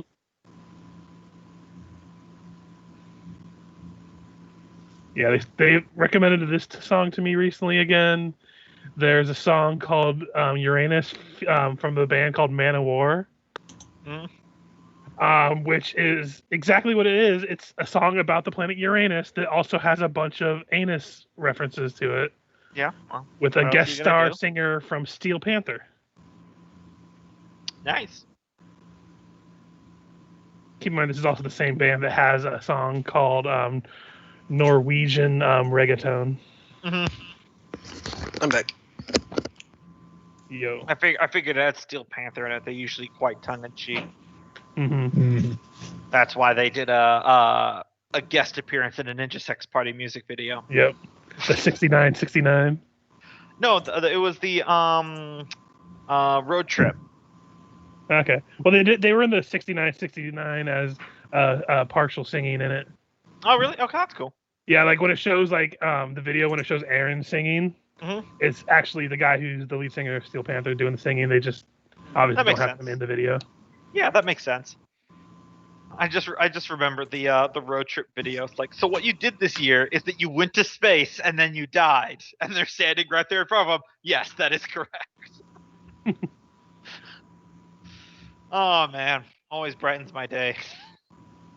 I've also been listening to a lot of pirate metal. Oh yeah, always a good time. My favorite one recently is called "Rowing with One Hand" by the Banished Privateers. Mhm. And yes, it is a masturbation joke. Yeah, I'm not surprised. I mean, it's pirate metal. It's not going to be Oh yeah. groundbreaking in terms of what they're singing about.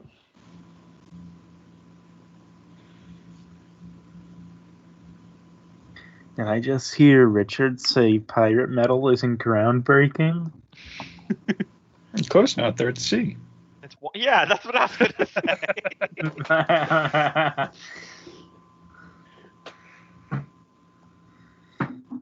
I'm excited for when we do get the Skull and Shackles, though. Yeah, it'll be a good time.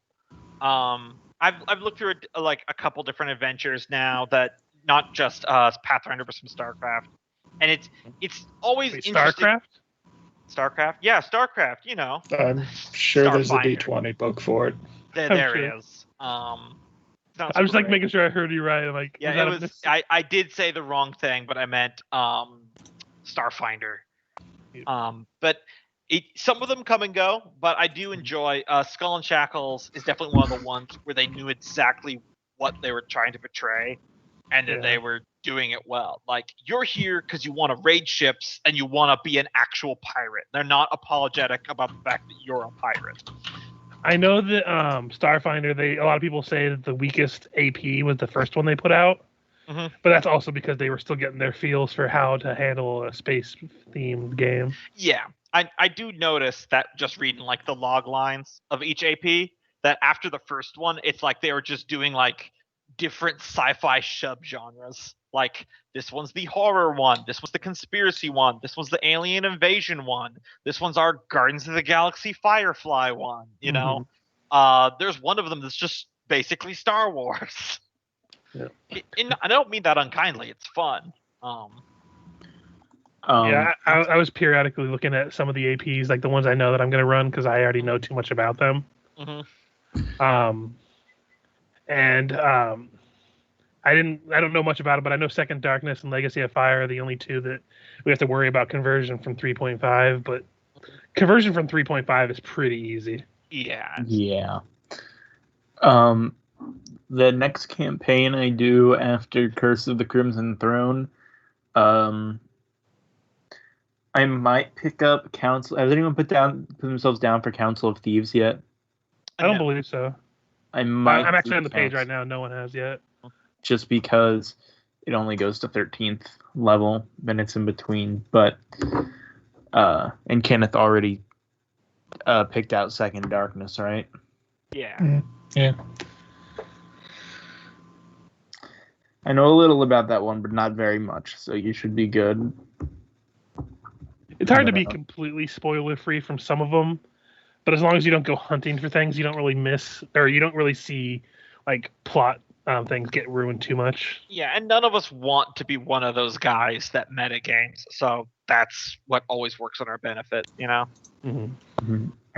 I'm probably gonna, the next time I GM an actual campaign, because I'm working on a one shot right now, I'm probably gonna pick a system besides Pathfinder. Yeah. Mhm. I'm of the same thought. Maybe I don't know. Maybe something I haven't played yet. Who knows? Who knows? Yeah. Something after this this 5e campaign, I'm gonna probably, the next thing that's from scratch I do is gonna be non-fantasy, or at least very variant fantasy. Well, kind of depends on what we're doing at the time, because Yeah, exactly. I think we should keep up with the one Pathfinder game, one other miscellaneous other game going on at any given time. Although we're probably going to wind up finishing Rune Lords before The dwarf Yeah, but one. then we're gonna Yeah. pick up immediately with I thought next up in the order was Starfinder. I wouldn't mind another Pathfinder Adventure Path Okay. game before So that. yeah, so that'll work then. Yeah, Okay. I'll be happy to pick up after Gombos. Just or I think you mean Yeah. after. Well, no, we're after we do this one. oh then yeah, first, sorry. Well, and after then this one. So. and then yeah, we have an idea of a lot of games we plan for doing in the future. Like I plan on doing the Auric Edward story one again. Like after Rune Lords, that'll be my next one I do. And then I actually do plan on doing a Western one for you guys eventually too. But yeah, that's what I was saying. That Rune Lords, yeah, we're probably gonna finish that before Sons of Dammerhall, but Yep. immediately afterwards we have Curse of the Crimson Throne lined up. Yeah. Is Cope back? I haven't heard him. He's muted. He might have had a really powerful BM he had to take. I've been there. I am here. I just had a really long dance after I had my BM that I had to do. Successful dance.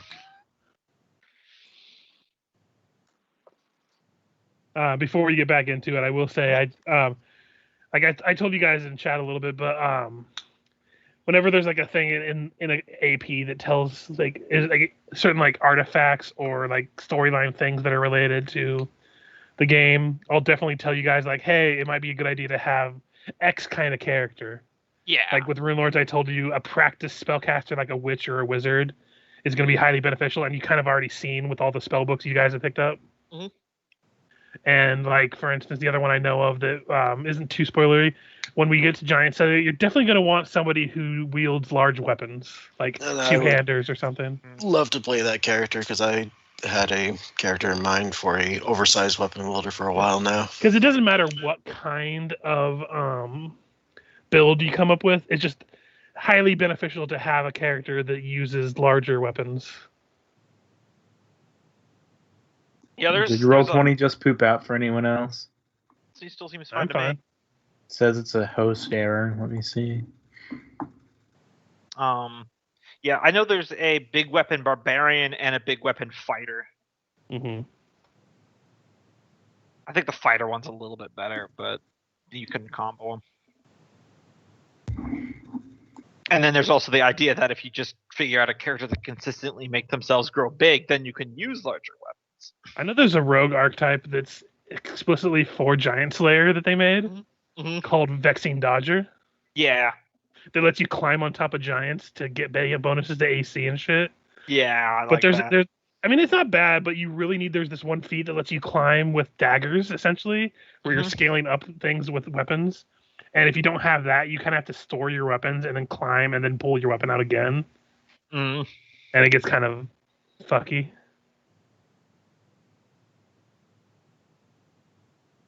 Or I could just ride a mammoth into it. Oh yeah, that one's fun too.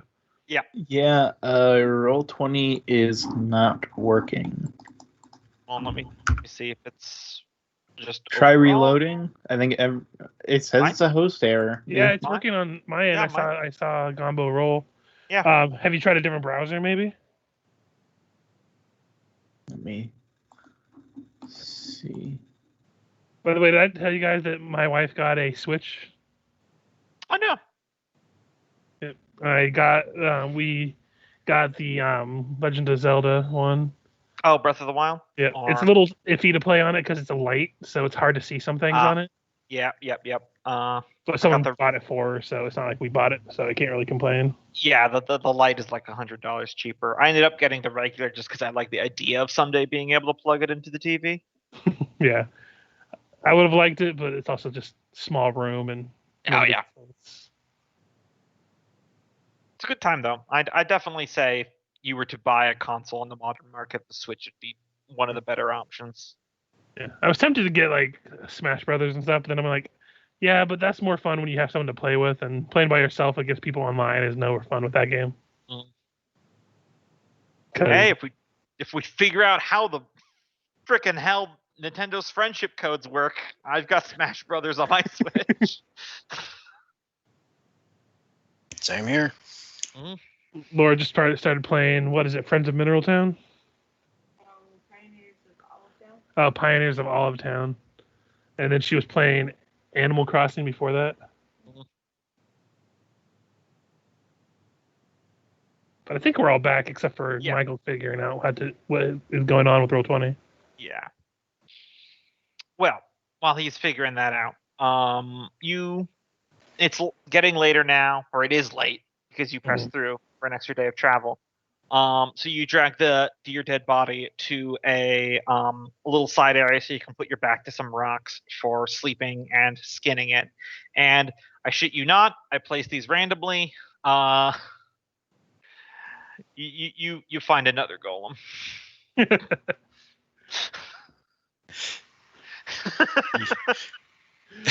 We literally could have just spent 2 days going northwest, and we would have been there.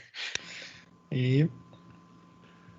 I'm like, kind of tap on it, like, well, got some things to share with people when I get back. Little do I know that the people that were interested in this are long gone. I like the idea you tap on it and you're like, no one's going to care about this. Yeah, bringing up the book, though, I would open it and write into the book about how I caught the stag, and I'm going to be returning to the giant tree in probably a day or two. And whether they get that or not, I would just write it in there and close it and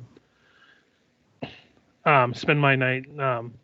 I would like to find a nice, decent piece of like fallen wood, and I'm gonna do my best carving of these creatures that are in the forest. Yeah, absolutely. Like do that a little bit before I go to bed, and maybe finish it after I done skinning the stag the day after. Yeah, I'm not gonna make you roll for that.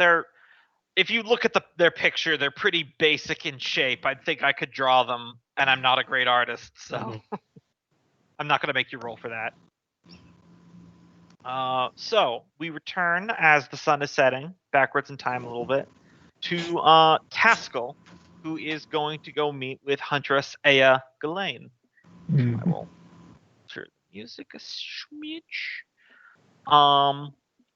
You are brought to where she was practicing her archery in kind of the, I guess, barracks branch of the tree. It's a high up over the forest floor.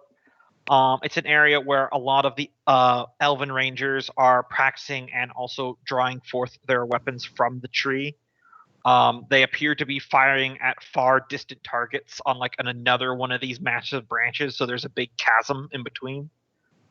And she's near a section of the tree that looks like the bark has been cleared away, and it's just smooth, shiny, light brown wood, where it looks like the rings of the tree via druid magic have been altered to look like a mural, kind of depicting a historical event. You see the forests of Evasha Lane and elven rangers in battle firing arrows, and you see the form of what kind of looks like a humanoid from the waist up, but with antler horns and definitely an evil face, but from the waist down it's just kind of like tree roots with long clawed hands, as it is seeming to be withdrawing into some sort of cave. All right.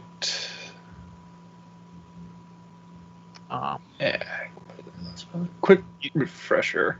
Yes, sure. A, Kazakrad was where we set out from, right? Yes, Kazakh Crag. It's where you started. B, I forget if we told them that we were requesting for Dammerhall last session. Yes, you did, because there was the whole sly thing of them calling Fergis a princeling, because I think Nolgrim proclaimed it. I thought so, but I just couldn't remember off the top of my head. Well, I could remember, but I wasn't confident in the remembering. Well, once acknowledged, I will start off formally. Hey, Taskill Drier, acolyte of fire and stone, of Kazakrad, thank thee for thy hospitality, if not thy method of, God damn it, I had the word, invitation. Being assholes.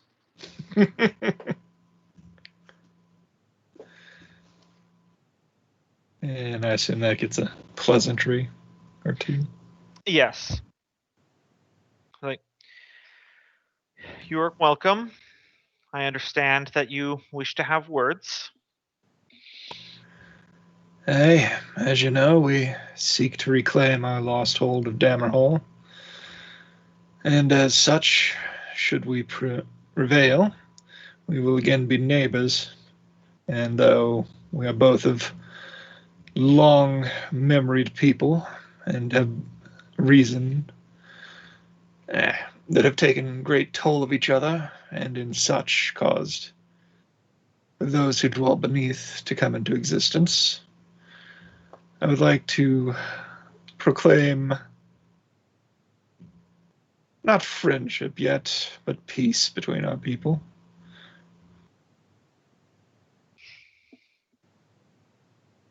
Hold on a second. I'm drinking water. Also, I was reloading Roll20 because it was having an issue. Yeah, the issues are coming around. That's okay. That was about half as fancy as I wanted. Sounded good to me. Look, Kenneth, I feel that every time I open my goddamn mouth. Yeah, I've been thinking I about really intend to say things differently than how I say them. Oh, yeah, no. And then the word starts dodging, and it's like, God damn it. Like, I know this fancy word I'm trying to use. Why can't I remember it? Vocabulary, why must you evade me? Not enough spelling bees. Mm. If only we knew a bee druid. One day. Bee druid attacks. You want to know what all the buzz was about? Boom. Oh, someday lightning is going to strike me and it's going to be earned.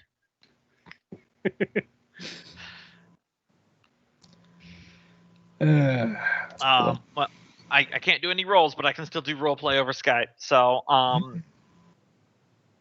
she turns to you, regards you for a moment,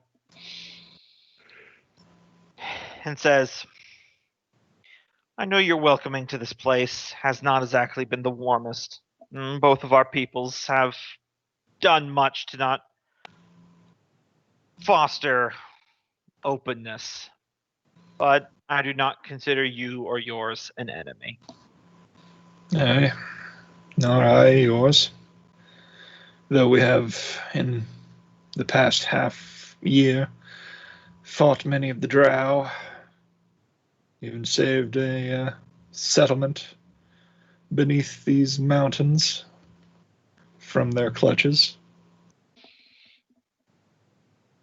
And for that, you are to be commended, though I am unsure what that has to do with the realm that I protect.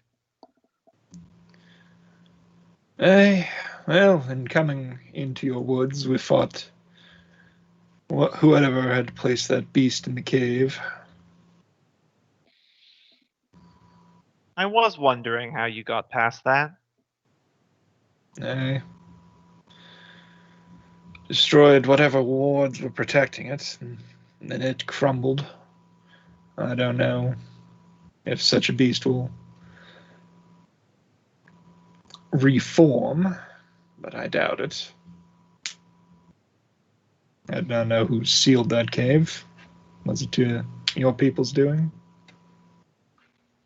No. Something else did. Several years ago it appeared. It never left the confines of the opening, so we thought it better just to leave it be. I feel like at some point I've called on Ivy if she came to, kind of back up some of the stuff, even though, she's traveling with us, so it's not that much of an independent verification. Yeah, like, But she can back it up, but she's like a sharpster and a rogue, and you're trying to be like very like meeting of political minds, and she's picking up on that vibe. So she doesn't know exactly what to say here. Fergus is a good lad, good head on his shoulders, jumping back and forth between topics. A little naive, but time and experience will perhaps make him a leader you can get along with. But beneath that cave, Thrum, our traveling brother, has had some portentous dreams about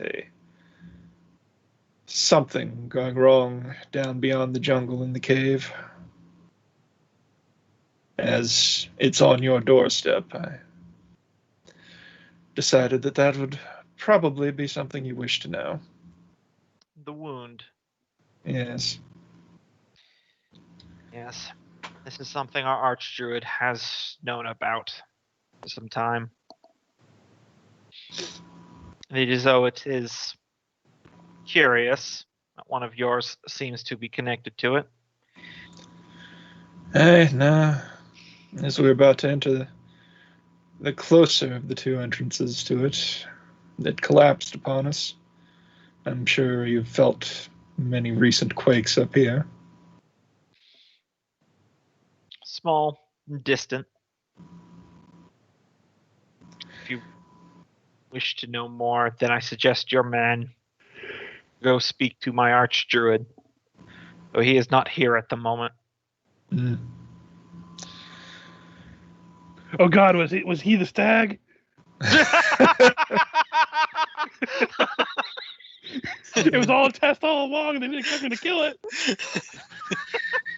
Holy shit. That would have been great, but no, he would have reverted if you killed him. I know. You were supposed to befriend him. It was a test of kindness, you monster.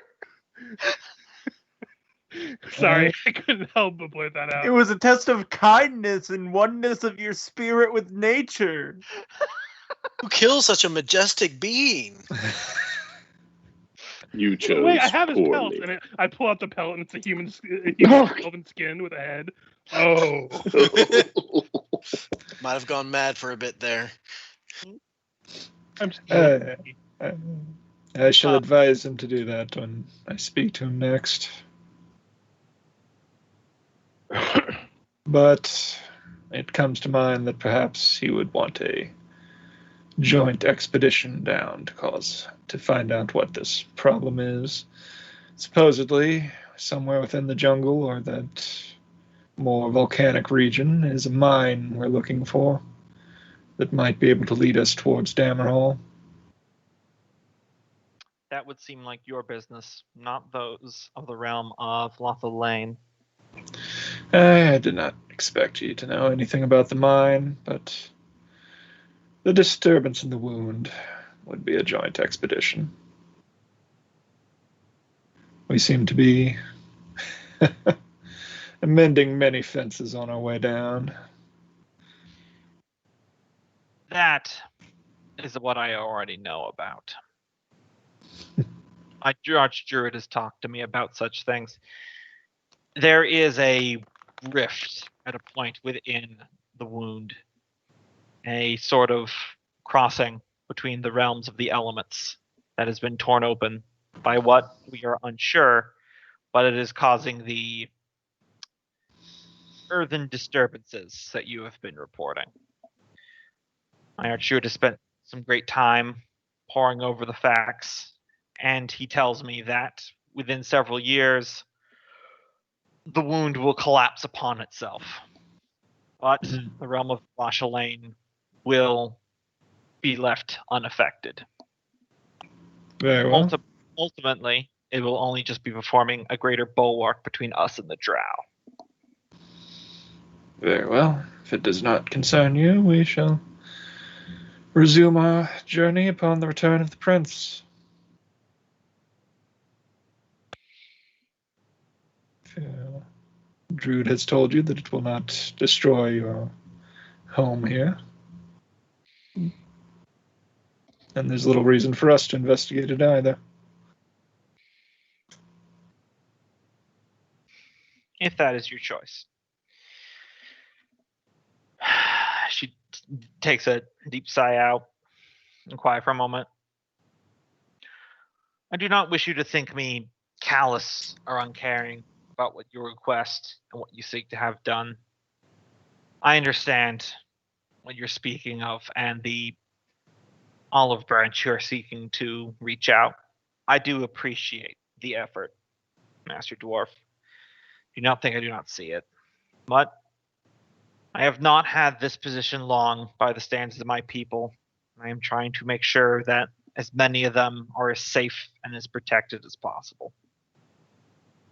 So, I have heard many stories about the world's wounds and its primal nature, and it would be sad to see it crumble. I am not prepared to commit elven lives to seeing it not do so. And if your man believes there to be years between then and there, then perhaps it is something that can be done later. As it stands, we are but 5 dwarves questing for our home. I would be loath to put that towards the problem, if it is not an immediate problem.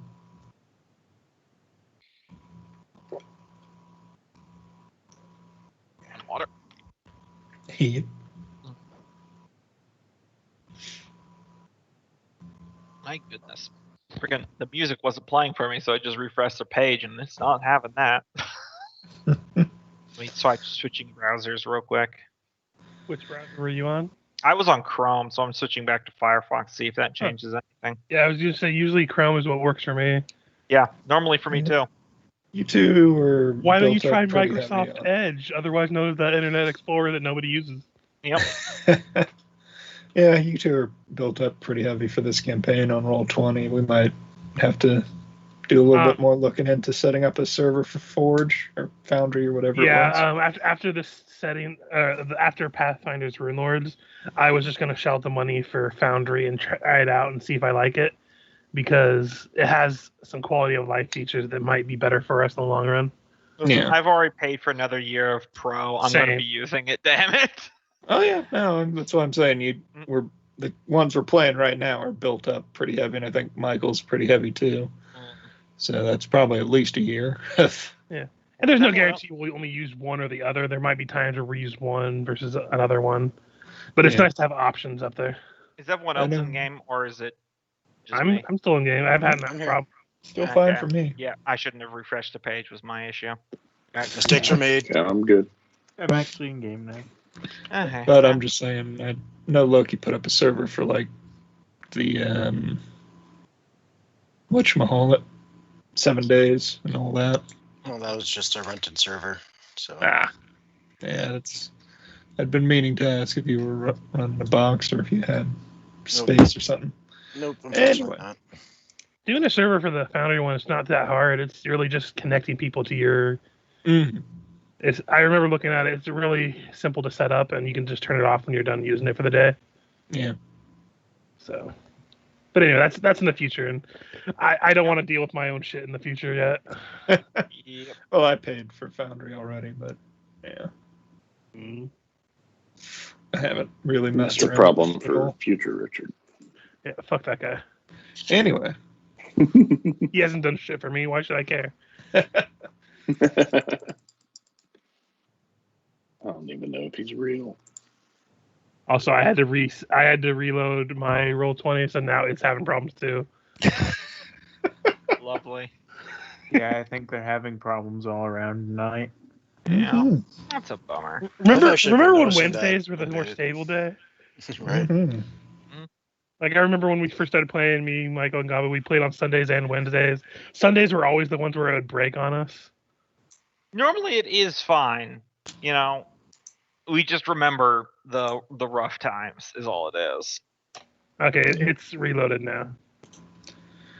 But, seems like a point at which to discuss such things. Mhm. I know Foundry's got their own server service too, but Okay. Let's try this again. I just closed all my browser windows and everything, so see if that makes a difference. I'm just while he's still reloading, I was just gonna say that's why I got the Wonder Draft and Dungeon Draft ones, because I don't like the idea of paying a monthly service for map making software. Oh Like yeah. I don't mind paying for the software, because if people put in all that work to make it, it's only fair that you pay for it. yeah. But at the same time, I'm just like, paying like $8 a month for a thing that I only use occasionally. At least at this point. It's an asshole move that a lot of companies are doing anymore. Yeah, it's kind of like how the newest versions of Photoshop are a freaking rental. I hate that. Yeah. Yeah. Well, They're going the way of video game microtransactions. Their primary market's businesses, so it's understandable. Just people always pirated the home version because $800 for photo manipulation software or something ridiculous like that. I'm just saying, it's that's why I gave you my copy, that it was a portable version. Yeah, I appreciate that greatly. I'm just saying it's a stupid thing where it feels like it's all just like supply side economics complaining because the customers won't constantly jump to their ridiculous demands because they don't understand how it works. It's kind of like how the jewelry industry is like, those entitled millennials aren't buying our diamonds. I'm like, it doesn't protect us from the rain and we can't eat it. Of course we're not spending money on it. How is that our fault? Someone was posted this like article on a local newspaper here in Sacramento, and they were going on about how millennials are killing industries because they're not buying enough stuff.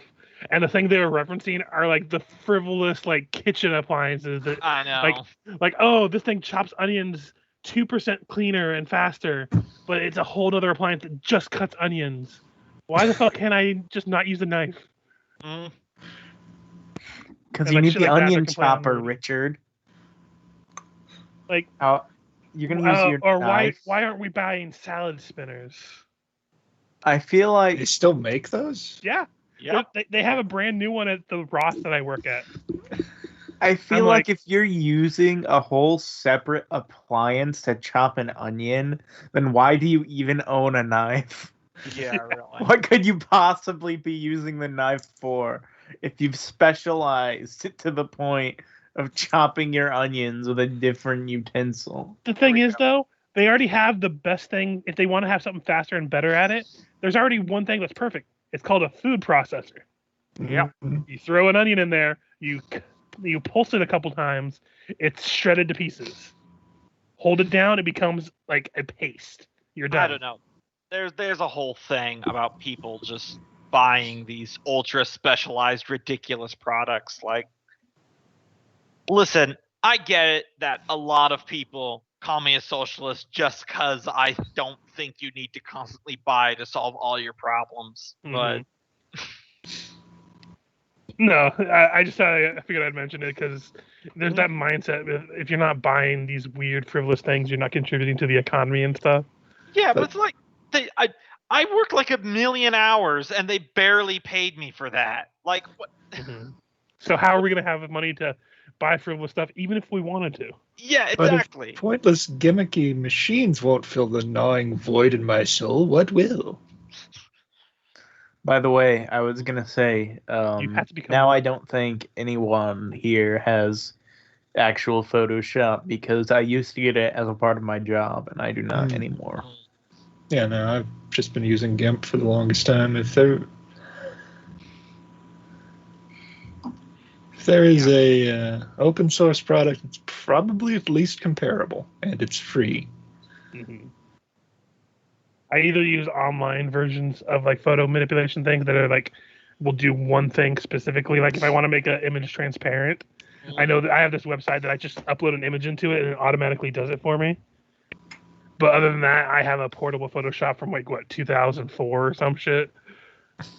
It I does bought what I need it to do. Back in game. I bought a couple of years ago. I bought Clip Studio Paint, and it's a pretty good photo manipulation tool. It's meant to be like a drawing kind of tool, but it works pretty similarly to Photoshop, and I've used it for my photo manipulation requirements. That's usually what I'll use. So are we all back in roll 20 now that it's Yeah, done? I'm back. Sorry about the hold up. You're good. I'm still here. I shouldn't have touched the button. It's on me. All right. So you were talking with the Huntress. Mhm. Huntress. What did I say the title was? It doesn't matter. It was going about as well as could be expected, you know. Yeah.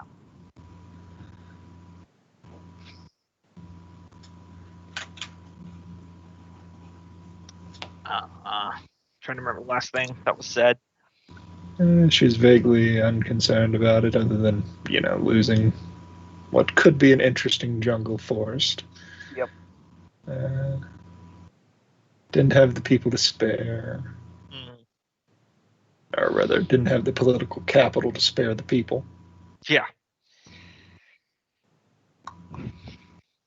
Yeah, I mean, other than minor stuff, that seems about all of it. She will say, before you go anywhere, just tell me, I am a bit curious. Why are you so obsessed with finding this lost city of yours? Would it not be simpler to move forward? I don't claim to understand all the ties of dwarven culture and your materialism, but surely a mountain full of lost gold is not worth what you're doing. If it were just a mountain full of lost gold, it would be different. But it is a symbol of our people at their pinnacle. Though Kazakrad moves along, we are far from what we were. The reclaiming of Dammerhall would be a great boon to our people, a morale. So it is old pride that you cannot let go then. Seeking to reclaim a glory of the past that is lost to you. Perhaps it is the folly of our people, but it is as we were made.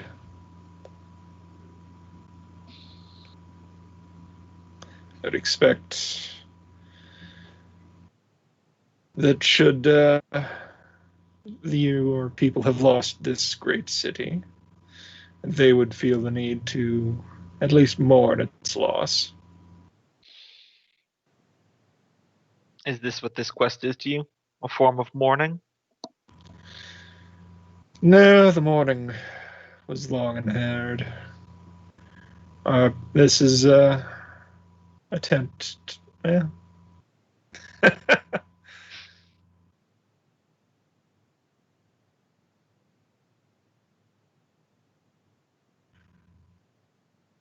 Sorry, were you saying something else out of character?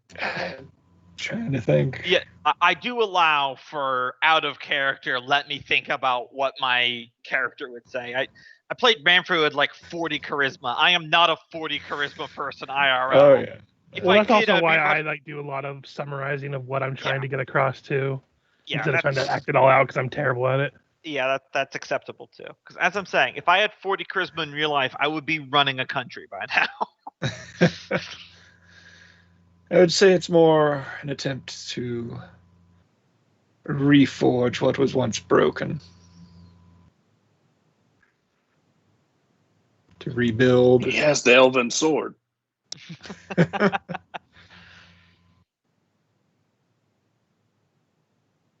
Would it not better to leave something that is broken as such? When there is a weak stag roaming the forest, a predator finds it and kills it. We do not seek to bring the weakness back. Hmm. That I expect we'll never see eye to eye upon. Indeed.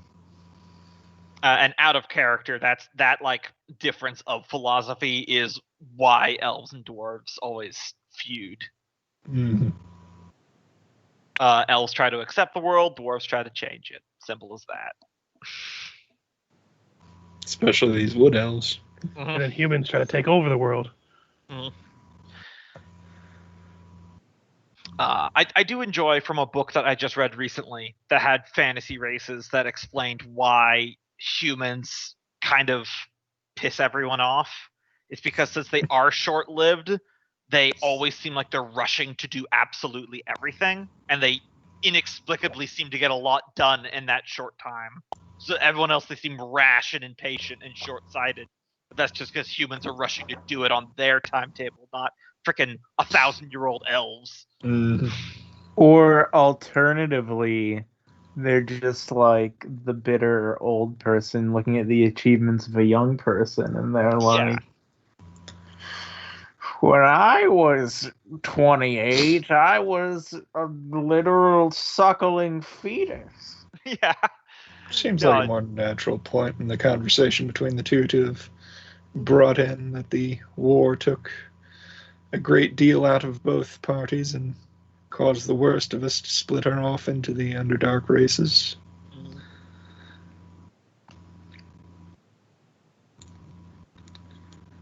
But yes, that's just something. Yeah. Out of character, like, what are you trying to hope to achieve here? With any because like if there's something that you wish to try to glean from this conversation, you can always give like a persuasion or something, and we can hand wave stuff even if we don't have the particular. Yeah, well, A was to bring up, that Fergus would probably see more eye to eye with them than any previous dwarf, and Yeah. just keep trying to broker peace. Give me a persuasion at advantage just to see how you manage to affect moods and outlooks through this very civil conversation. I say advantage because you cleaned yourself up, as well as the fact that just the role play has been really good. So Probably not changing hearts and minds, but at least not telling them to go piss in not their changing a lot of hearts and minds, but you're not like Thrum cussing them out to their face at the moment. So ear. Yeah, that's why my Yeah, I just example was telling them to unmuted. go piss in their ear. So I was gonna say I unmuted because I was gonna say advantage is because no one else is there. yeah. Yeah, so if there was nothing else. yeah, no, that's Yeah. As you're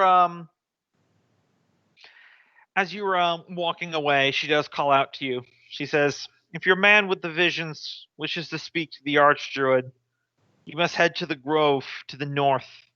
One of my rangers can point you the direction, but if he goes, he must go alone." I will speak with them. They really like to segregate the dwarves here, I've noticed.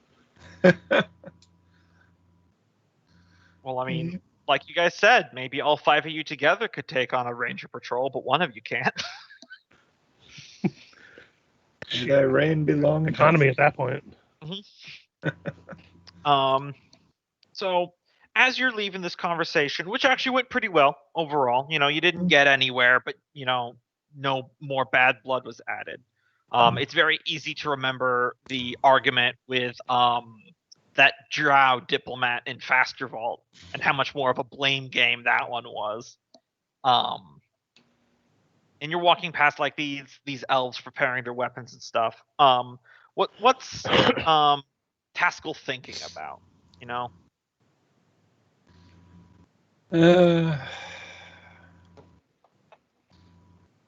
Mostly their future, if they succeed in reclaiming Dammerhall. As he said, these people will be the neighbors. They don't particularly like the Corsiconians. Corsiconians don't particularly like them, or the other elves. They all hate us. Yeah, we could probably get along better with the Corsiconians, but we'll still need to build up and be able to defend ourselves from people. Mm-hmm. But, you know, we know the legends of the tolls that the War of Wood and Stone took upon both peoples, and thus leading to the creation of far worse people. The Drow and the Dwager. Mm-hmm. I always have a hard time pronouncing that rune. Is it Dwager? I call Drugar? him Duragar. Duergar? Drugar. Because Draugr are something else entirely Mhm. from Norse myth, which, by the way... I like. I've never heard Dwager though. Mhm. I like that. It's- Yeah, and me I've too. always tried to pronounce it, but Dwager. I'm going to go with that one from now on. Yeah, I just learned to call him Duragar because I think at one point Critical Role called it that, but there's always subject to how to pronounce some of these. honestly, not having it in front of me, that's just what my mind says. And Yep. Sigil versus Sigil, for example, Yeah. with Critical Role. Yeah. Oh yeah, no, there's a bunch of YouTubers that I'm like, why are you pronouncing it that way? Stop it! It hurts me physically. Not with fantasy race names, but with like common words, and I don't even remember off the top of my head. Yeah. Like It's words that everyone knows, even from other languages, but they somehow get them wrong. Mhm. Mhm. No. The only time stuff like that really bothers me is when someone says something in another language, but they super Anglinize it. Like, you know, this is an example I gave when I was in Canada. Hola. When I was, yeah, like that, exactly. I gave like a French example of, you know, hello in French is bonjour, but if someone says it very American, it's bonjour. I'm just like, no, stop it. Bonjour, The y'all. trick is to not just say it with an American accent, but to just completely change the cadence of the word. Yeah, you emphasize the R's, and this is something I was explaining to people who English was their second language. I was explaining how Americans naturally emphasize R's, and they're like, "What do you mean?" So I did that example, and it was hilarious because they went from not understanding what I meant about emphasizing the R sound, and then I said bonjour, and they're like, "Oh, yeah, that sounds American." Bonjour, mon ami. Bon Jovi, my fellow Frenchman. And then you get the Creole people that are all kinds of different. Mm. Bon Jovi. We come in peace. But as you're leaving this area, you're thinking about the future, your enemies, and kind of going off of what your question that you answered at the top of this session was. Maybe you're feeling like just like a little bit like restless, like you need to kind of like focus up or something like that. I'm just trying to get a read. Mhm. You do notice that it's not dwarven, but there is a small forge that some of the elves are using to sharpen up some of their arrows. Mm. Yeah, that might be a good. Wait, what do they do with their arrows? I missed that. They're just using like a small forge to sharpen up some of the arrows. Gotcha. Yeah, might see if I can kill a few hours there. Mhm. If for no other reason. Oh yeah. Take some talking to, but you're able to start doing it. Focus on smithing. You're doing it the dwarven way, not the elfin way, but people are leaving you alone for the most part. Focus on the rhythm of hammer on steel. And you kind of get lost in that, and you get going for the rest of the night on that. So we will move to the rest of the next day. Fergus, I assume you're skinning and probably taking the antlers of this deer and heading Yeah. back. Well, I'm probably going to spend at least a day more skinning it, cooking the meat, Mhm. cleaning myself up before I make my way back. Oh yeah. trimming the beard and mustache to proper dimensions, getting some of the debris off me at least. Yeah. All the while, any of those creatures that show up, I'd be just talking to them. Yeah, they're definitely all around you. Not like a massive army circle, but you can usually find one close by. They seem to be just like your constant silent companions. Yep. And then, like before the day is done, after I cook the what I can of the stag, I imagine I wouldn't be able to use all of it. Yeah, that's a lot of meat. Yeah.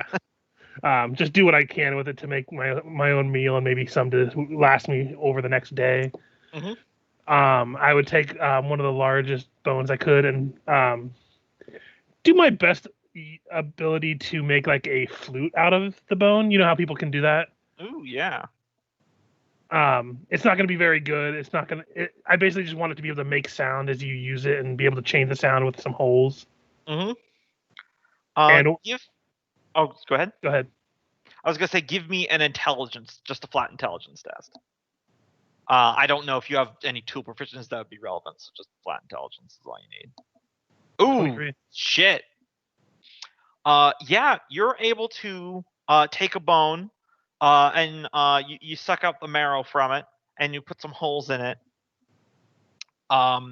You smooth it down with some natural leaves and stuff like that, so it's got like kind of a sheen to it. The little guys keep handing you leaves and stuff to help out. Mm-hmm. And you put holes into it, and the sounds that play from the flute are the most like hauntingly beautiful, well, for lack of a better term, ethereal sounding music. You've created a truly one of a kind instrument, and I will need to make a magic item sheet in between sessions because I feel like a natural 20 of a flute created from a bone of an ethereal stag feels like it should made in a magic forest feels like it should be a thing, because that's how I do. You just made Link's pipe. Yeah, that's how I do magic item creation in this campaign, is that you find magical creatures, you take the stuff to magical places, and then you see if you can turn it into something special. And you got a natural frickin' 20 on that crafting test, so like 100% this is gonna be a thing. Hell yeah. Probably earn some bonus points among the elves. Yeah. Well, the reason I was going to make this is because I actually have like a narrative thing I was going to do, but between heading to the elves and like talking to these creatures. Mm-hmm. He'd be, as he's whittling this and creating it and stuff, he'd be talking to these creatures about Corsiconia and the life by the sea, like basically just talking aloud just because he can. Yeah, they're good listeners. I imagine they don't talk back, so it's always nice compared to what he's been dealing with. Mm-hmm. Okay. Yeah. No, what were you gonna say? I said, like, occasionally when you're like cutting the flute and you lower it down within like reach, some of them are like, if you let them, they'll just like sit on your shoulder or something like that. Mm-hmm. They'll like occasionally like reach out and touch it, and it leaves like tiny little handprints in the side of the bone. Mm-hmm. And you can change this if you want. Like, this is just me making a narrative choice for my character's backstory. Mm-hmm. But he talks about his friend that taught him how to shoot and everything, Mm-hmm. and talks about how the elves here seem so insistent that he doesn't belong to like true elves and everything.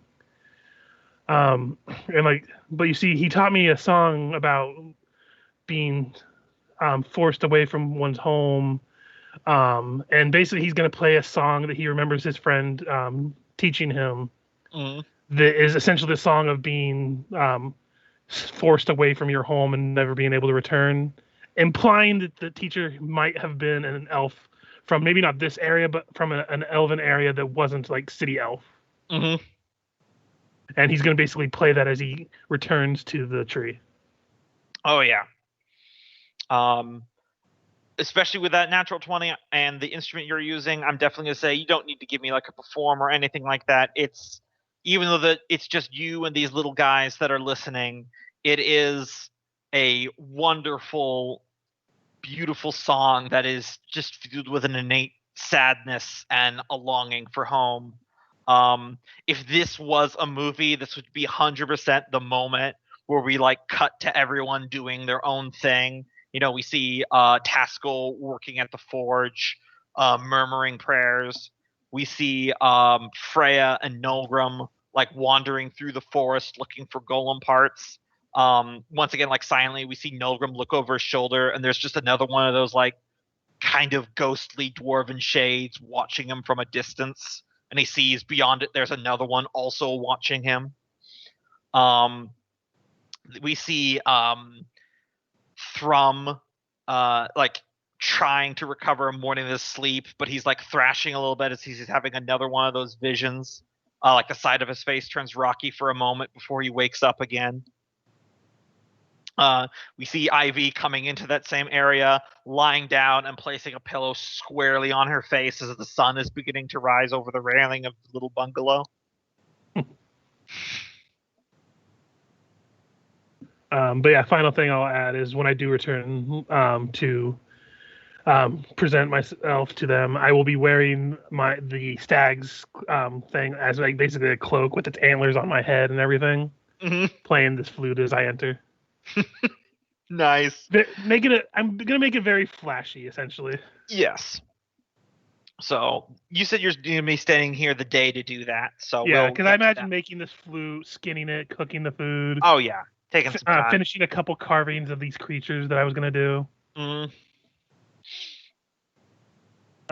basically, I'm gonna be leaving one of these carvings here to kind of give to the creatures, as I'm gonna take another one back with me. And that's it. That's all I got. Very cool. Nolgrim and Freya, which hex are you moving to? Probably southwest. Yeah, continuing to make our way towards that. Yeah, other do we golem know we about that golem over there? That's the one he found. That's the one he found. And that's also a good question. I think Nolgrim had the other copycat journal. Do you Yeah, ever check that? Yeah, you guys don't know about those. Especially after wandering off, he would be checking it daily. Yeah. So around when you went to bed last night, you popped it open and words appeared that was from Thrum. Not Thrum, Fergis, saying that he got the stag. Well, looks like our friend Fergus managed to complete his mission. Don't know how long we'll have left to expend on this trip, but looks like we're 2 days from the golem we know of, and then 3 days from home. I've already examined the golem that we're heading towards. We should head back to the rest of the expedition and see if Fergus came across anything on all those days that he was gone. Very well. So you're going to turn back and start heading back to the tree? Yep. Okay.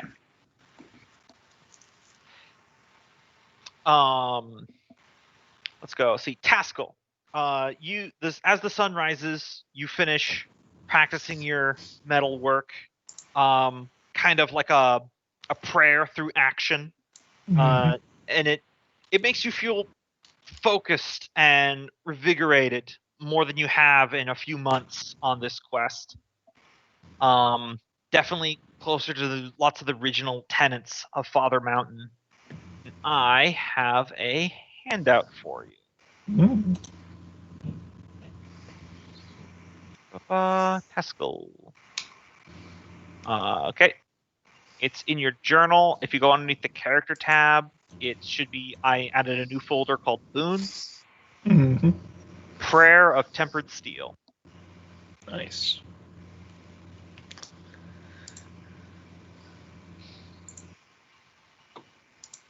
While you're reading that, Thrum, what you doing this morning?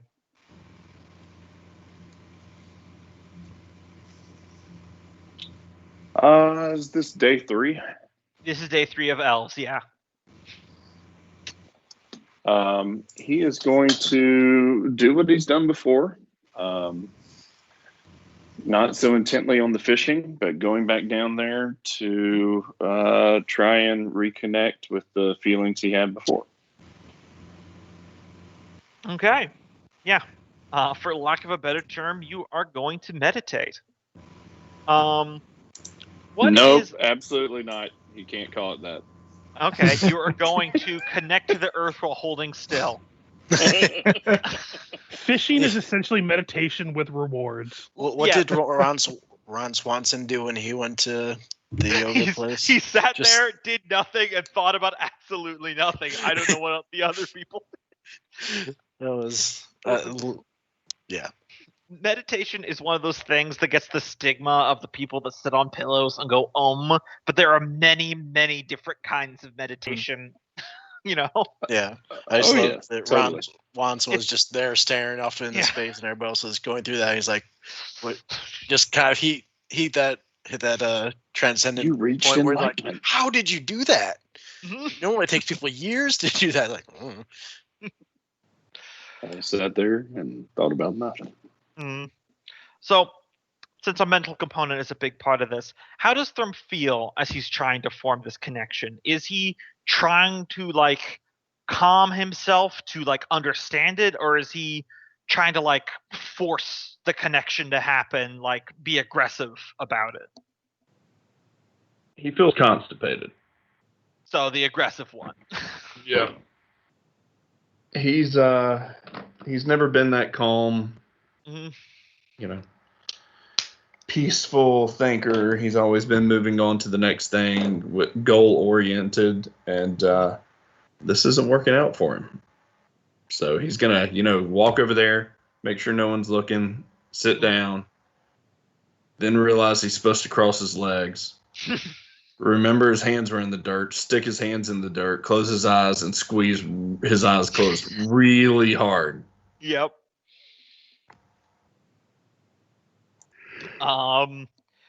You're trying really, really hard. You're focusing in on it, and it's not quite like the clarity that you had before, and it's kind of starting to piss you off a little bit, I imagine. That you're just doing this. I imagine you're like on your knees with like your hands in the dirt or something like that, trying to focus in there. And you start feeling warmer, and then you start feeling some smoking, and like halfway up your arms is rocks that are just glowing with heat, as you're like half touching into your immolation form. Father of the mountain. You just like punch the ground or something like that. Yep. Kick it, walk around, go throw his net, come back, try again.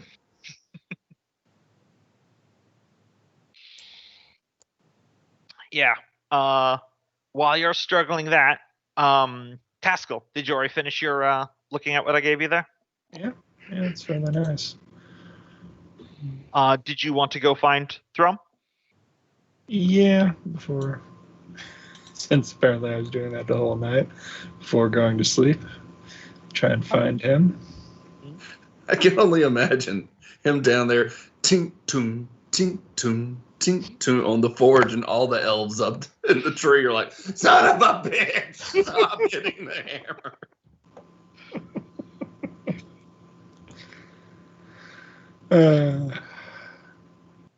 Any luck with the fish?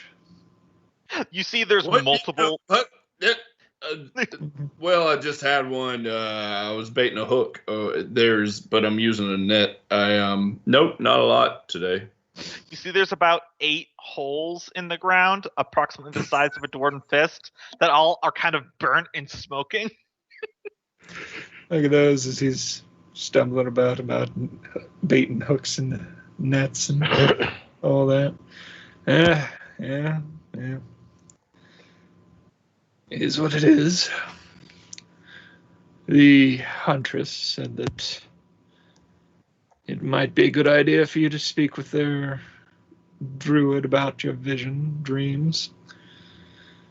Though she also said if you were to pursue that, you'd have to go alone.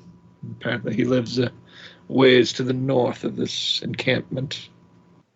Druid, schmuid, humbo, jumbo, mumbo, Well, do you know anything religiously about the druids? What do they worship a god? Or the elves? Without needing to roll, Kenneth, you would know that druids are kind of they don't worship a god so much as they just kind of bend the magic of nature. They're more like not protectors, but observers of the natural natural magics of the world. Not particular. Much like the elves normally see. They're particularly protective of trees and nature and all that. Yeah. It's hard to really learn anything about them, ostensibly. They're reclusive. I suppose exampled by the fact that this one lives a ways outside the community. Well, this place is very claustrophobic with all the open sky and trees and woods anyway, so I might as well go for a walk. Nodding towards the fist holes. Mm-hmm. And hopefully it'll set your mind at ease about some of this other stuff. Or at least draw a path of action.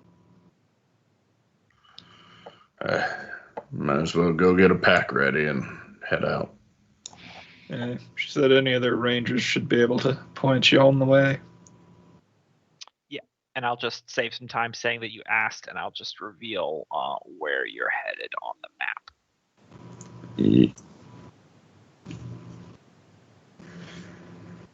There you go. Oh, I found your bear claws. Son of a And bitch. they're delicious. And I ate them all. Not so much here or here, but they get lodged right here in my mouth. Could you imagine that, though? You go to the Druid Grove, and it's like a bunch of trees and magic water and stuff, and then just bear claw pastries. Like, yeah, Druids get infinite bear claws. Didn't you know? Fuck it, I'm converting. Yeah. For whatever reason, my Best mind religion. immediately went to Anakin talking about how he killed all the sand people. I hate them! I hate them all! The bear crawls, the crullers, and the apple fritters. Especially the apple fritters. Oh, man.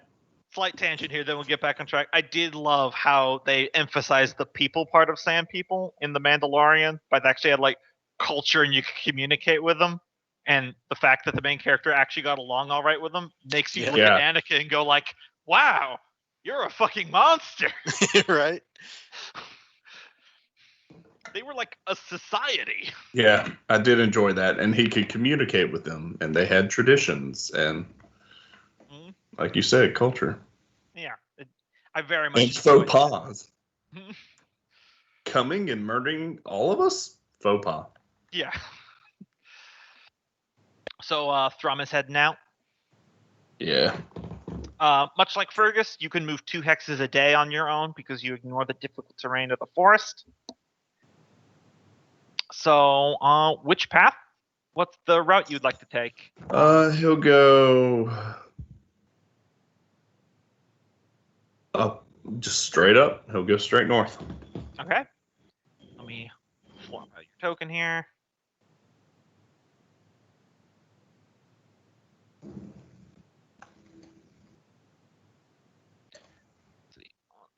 Come on. No, it's just not. Fog of War reveal tool.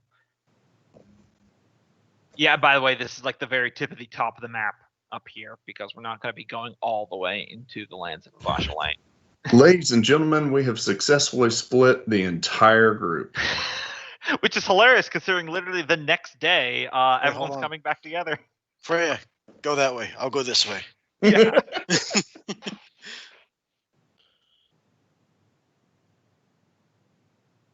I'm just happy because I'm officially the expedition. Yep, this is true. No, Ivy's there too. Yep. We're gonna go back to our mushroom friend. He's gonna just be fused into the rock at the tunnel. Yep. So Nolgrim takes off to the north. Unless there was anything else, are we just clear to move on to the next day? Yeah. All right. So I will say that late morning, Freya and Nolgrim return. So you get back.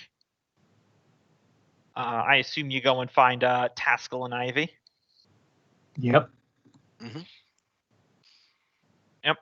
And probably start asking where Fergis is, looking for Fergis, because as far as he knows, Fergis is already back.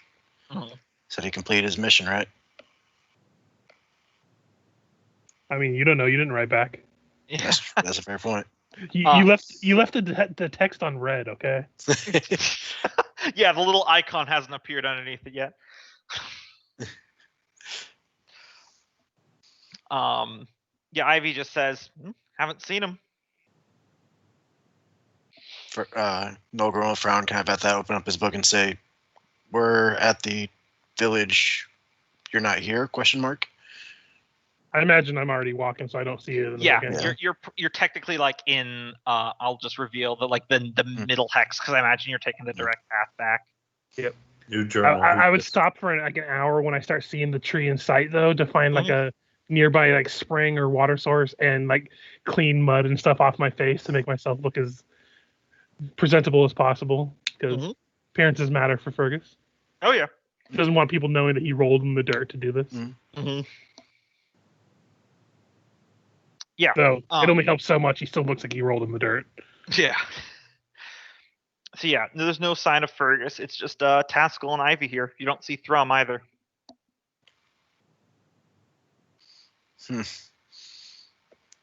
Well, does everybody know when people are coming back? No. Yeah, Thrum went off to see their archdruid a ways north of here. Okay. Nolgrim will check the book again, see if Fergus has responded, which probably would be too soon. And probably add on to that, is everything okay? Oh my god, did we just discover waiting for text anxiety in a fantasy? Yes, we did. Oh God! Please have it show he's still typing. Still typing. Still typing. Still typing. He would just put 3 dots underneath that. Listen, Nolgrim, we may have a problem here. You wrote "hey" to me 50 times in an hour. Well, it took you that long to respond back, so whose fault is that, really? You up? Oh my God! I'm going to go burn those journals. Thank God they don't make a sound. Oh, Yeah, thank God for that, huh? ding, ding, ding, ding, ding. Oh. Just That's a how you all old know. dick pic is you just drawing a picture of a penis. Right. Trust me, Nolgrim's kind of considering that at the moment. Just like, I mean, it would be funny. Not sure if you get the joke though, but it'd be funny. Sure, pair of boobs. Good thing Fergus hasn't checked that journal yet. As Nolgrim is absorbed in trying to draw photorealistic ye olde tatas, you guys over the sound of the wind hear lovely ethereal sounding music. And from the tree line, in the distance, you see the silvery white speck of Fergus wearing the deer hide, playing the flute to just absolute jamming. You're lucky Thrum in there. Fergus, I imagine it's safe to say that you take a small bit in pride of that you were able to do this and it went as well as it did. A little bit, yeah. You're thinking as you're marching up, triumphantly returning, you're thinking about your experiences and what you learned on the hunt in the wild. And this is something you did on your own, something you did for yourself. And even if hunting isn't your thing, that's still something you can take pride in. And you think maybe you've gotten a little bit better from it. So I am giving you a handout, also in the boons section of the character folder. I found an image that kind of makes me think of what the bone flute kind of looks like. Mhm. Obviously without the metal and like gems on it and stuff. Yeah. That looks like a penis and balls. It's a leg bone, okay? Also, Did it kind you of looks like a pipe, too. Did you see the handout I gave you there? Yes, I just saw it. Hunter's Eye.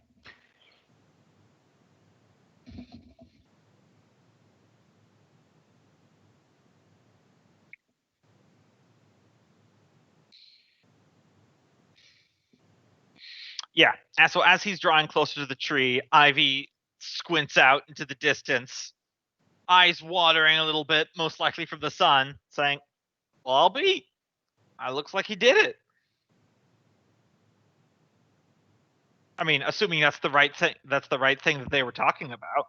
And she's just kind of saying to anyone in presence. Well, if it isn't, it'll making be quite all a the scene. funnier. Yeah, that's very true. But let's have a little faith in the lad.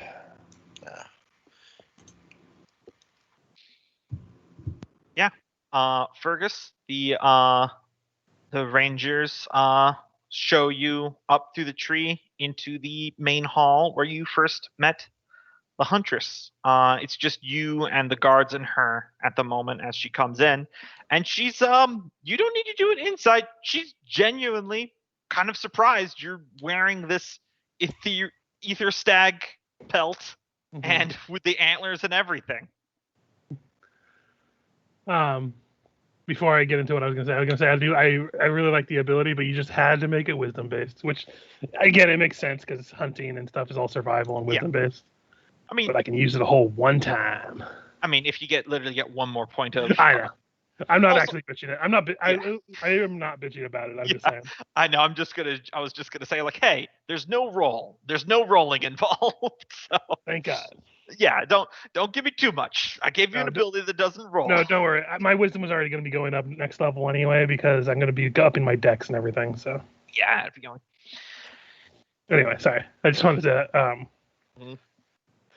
But as he enters, he with the flute in one hand, he just kind of gives a bow. He's like, Huntress, I have completed what you tasked me with. I hope I didn't keep you waiting too long. I trust my skill at hunting was adequate. I only can imagine. It's a fine line of being a little annoyed, but still kind of proud of himself and still trying to be friendly. You are gratified to have a moment where her mouth briefly moves like she's trying to find the right words and it only lasts like a moment before she says, Fergis, correct? Indeed.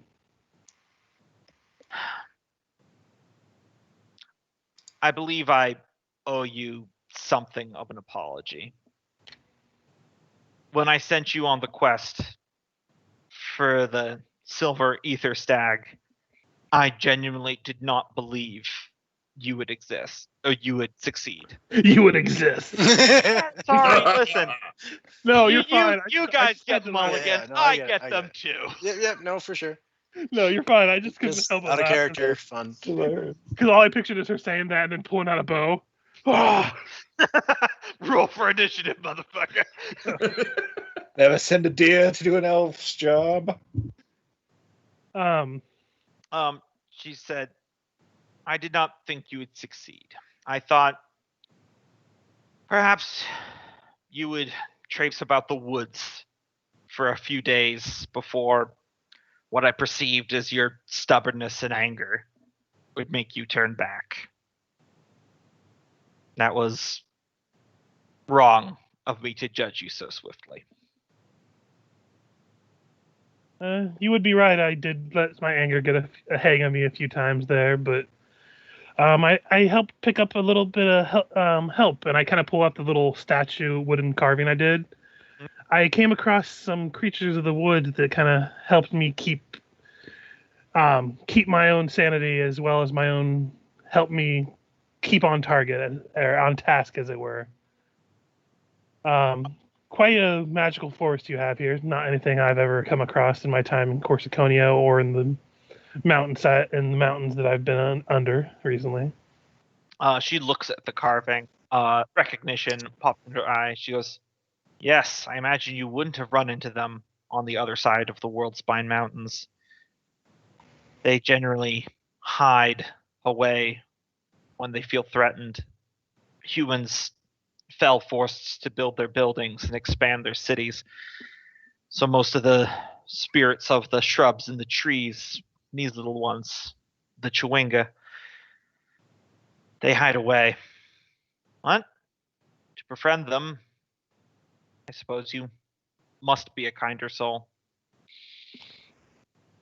He kind of chuckles. Well, let's not go that far. I am appreciative of the woods and everything, but the amount of frustration I felt in there definitely means I have a little bit more dwarven in me than I wish to admit sometimes. But I appreciate you giving me the chances, albeit as more of a joke at my expense that turned out to be more fortuitous. Then we have both learned something about ourselves on this whole situation, Prince. Now, he kind of cringes when someone calls him a prince. Yep, she says it unironically this time, though. Mm-hmm. Now then, I believe according to our bargain, I owe you a weapon. If you'd be kind enough to give me the antlers you have there, I think I can create you one in a day or two. I don't see the harm, and he gonna go ahead and just pull off the hide and everything and hand it to her. Yep. Most of your fellows are still here. Feel free to go unite with them. If you decide to take a field, you needn't worry. We have means to deliver the bow when it is done to you. Fair enough. I found some relics of our people's past that I am sure that the young woman in our entourage would be interested in, so might want to go find her. Please. And you go reunite with your family. Everyone, Fergis rejoins you in decent health, if smelling a bit more earthy. Hey, welcome back. Please tell me they have baths here. I was just thinking you looked like you could use one.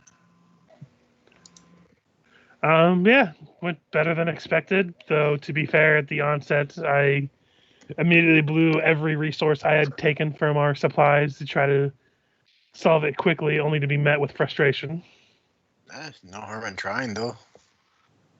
Oh yeah, speaking of which, he pulls out his knives and wipes them off.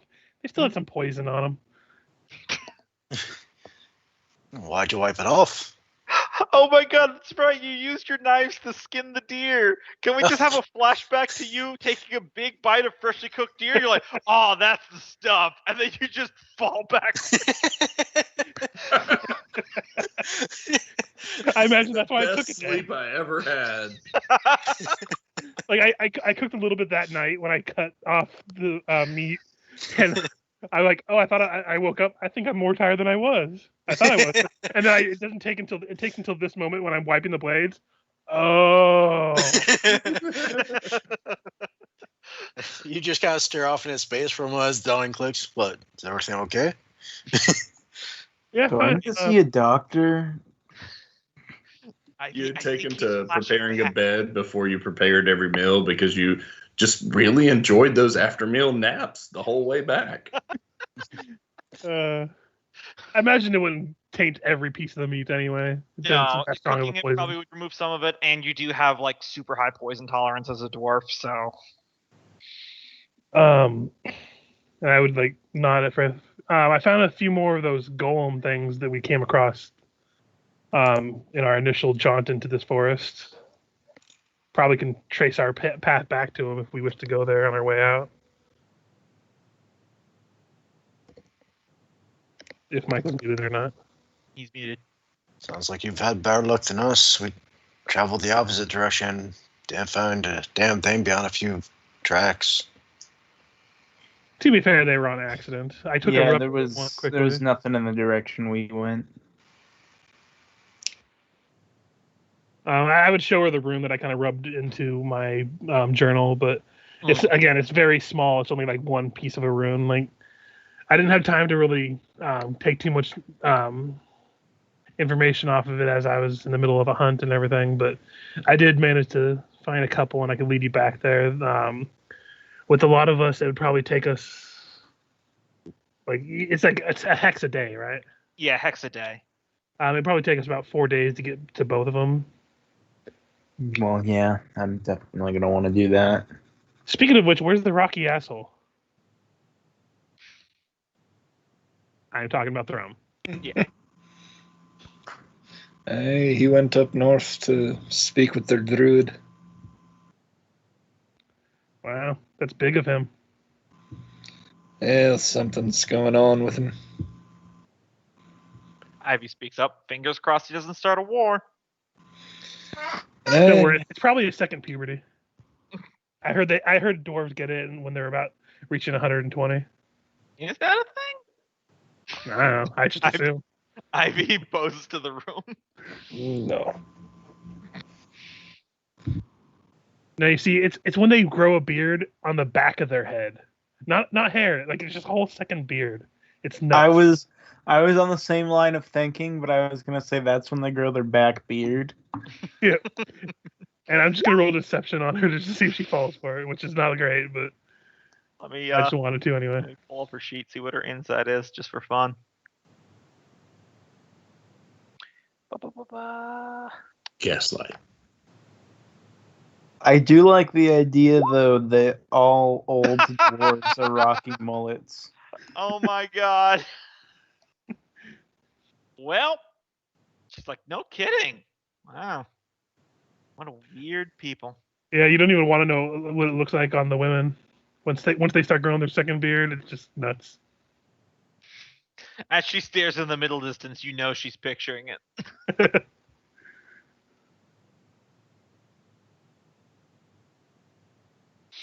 So I guess we wait here now for. I guess it's my turn to wait here for the old man to get back to us. I can still hear you. I'm gonna go find a bath. I wander off. As he wanders off, we will return to Thrum. Thrum, around early afternoon, you get to the area that the Rangers told you about.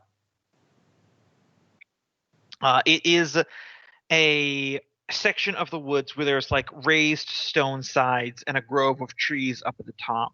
There appears to only be a narrow footpath zigzagging back up. It's like a plateau to reach this point.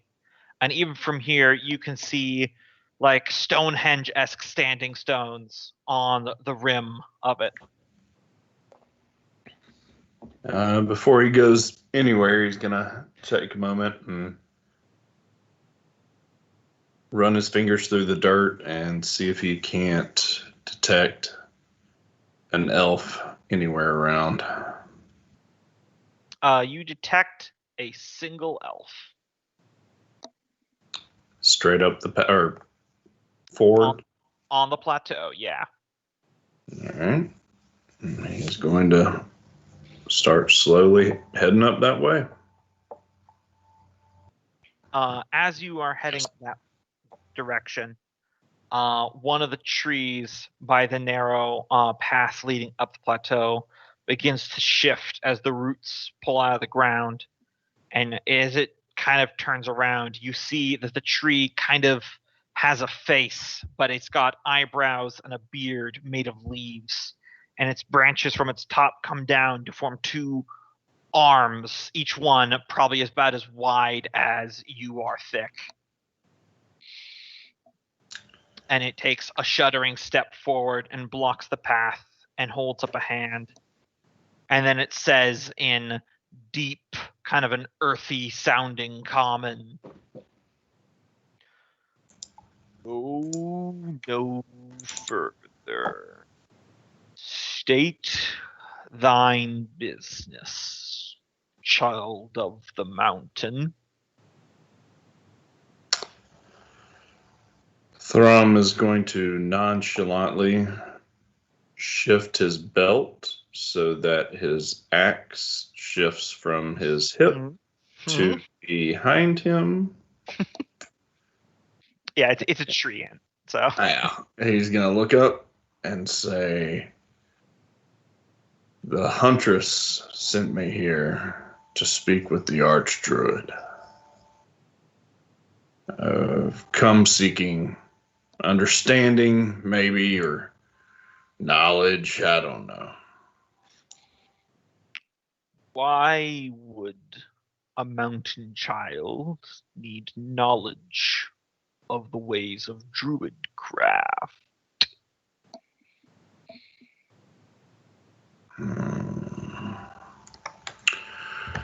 Good question. I don't know that I need that. I just need some answers about some visions I'm having about the out of character. We call it the Underdark. Yeah, Underdark. About the Underdark.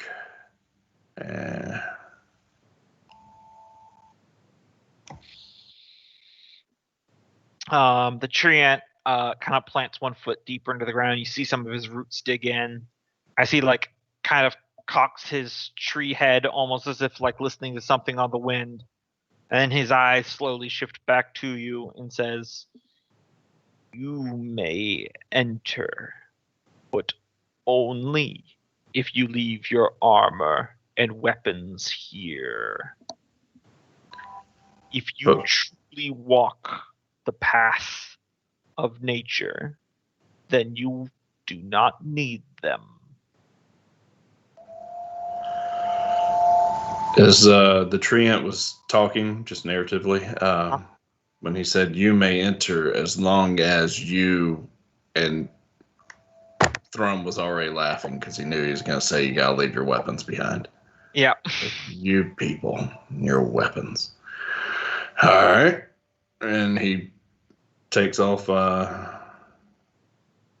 his light hammer, his hand axe, his other hand axe, puts down his spear, takes off his battle axe, and he unsling. I guess he didn't take his light crossbow with him. So, just 5 weapons. Yeah. If the treant is in any way taken aback by this, he shows none of it. No. So he up this passage. He steps aside and lifts a tree hand, points, he goes, "Up this way." Thrum heads on up. On high alert. Make sure there are no traps. Wouldn't call it traps, but just pitfalls, Yeah. Things to keep the undeserving out. The path is like a brief switchback up the side to the top of this plateau. You have no, it is steep, but you have no issue walking up of it. You don't need to use your hands or anything like that. It would be quite defensible if it was more than one person trying to go up, but just you on your own, it's no problem at all. Yeah. As you reach the top, you walk between 2 standing stones that have what looks like elvish characters carved into them, and you walk through some densely packed trees until you open into a wide meadow. The grass here is lush and tall, almost halfway up your calf, with dew on it. There is a kind of a faint light mist that hangs over the area, kind of giving the entire vibe of it an enchantment an enchanted feel. Lots of little glowing plants seem to be in the branches of the trees around, putting points of light over. And as the afternoon sun comes in through the canopy, you see that there is a sizable pond in the center of this grove that is sparkling in the light, crystal clear water. Kind of a really just natural vibe to it, but at the same time, with the enclosed trees, it almost feels like you're within a temple, though it all still looks and feels very natural.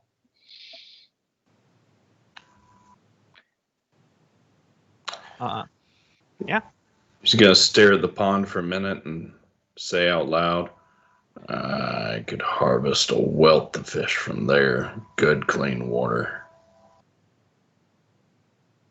Well, let me take a drink of water, because then someone's going to talk to you.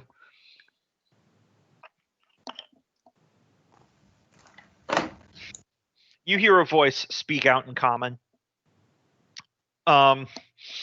Say, I'm sure you could, but please do understand, dwarf, you are a guest in this druid grove at the moment, and it is only so passive because I am allowing it to be so. As you turn, on like a rock is a elf, dark hair coming to about his shoulders, and he is wearing like a cape that looks like it's made of different forms of animal feathers as well as the bases of bear fur.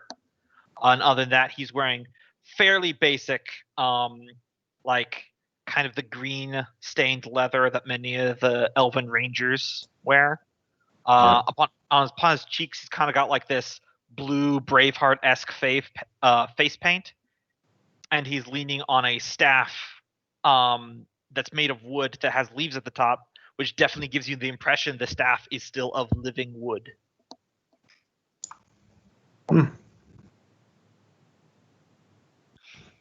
He says, so, the Guardian says that you come seeking my wisdom. I came for answers. I don't know if that's going to come from your wisdom or not.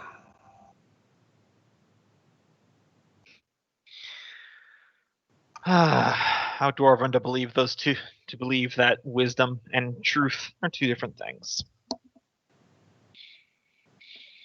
Sounds like he's not an intelligence caster. Sorry. He is a druid. No, I know. I couldn't help but say that. I know.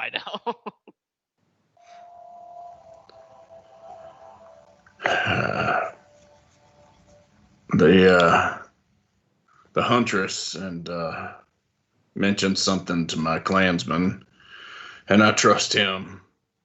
And he said that maybe you could help us, or help me with some answers for some things I've been seeing. If my sister said I could be of help, then I most likely will be. Come along, then. And he takes you deeper into the grove, till you're just about on the shores of the pond, where he then just literally, well, not even figuratively, literally plants his staff in the ground next to him. You see little roots come out, and he sits on a rock, and he gestures to another rock slightly lower across from him. Mm-hmm. Thrum would go over, brush it off a little bit, and clomp down on it. So, how's this work? Do you ask me questions, or I ask you questions? I don't know. Is it not good with the touchy-feely talking? Why do you want to speak with me? You came here because something happened, clearly. I do not know what those things are until you tell me. Precognition is not one of my skills.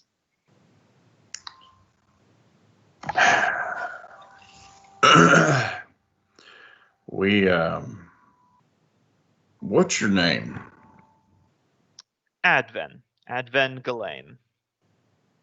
Adven, I'm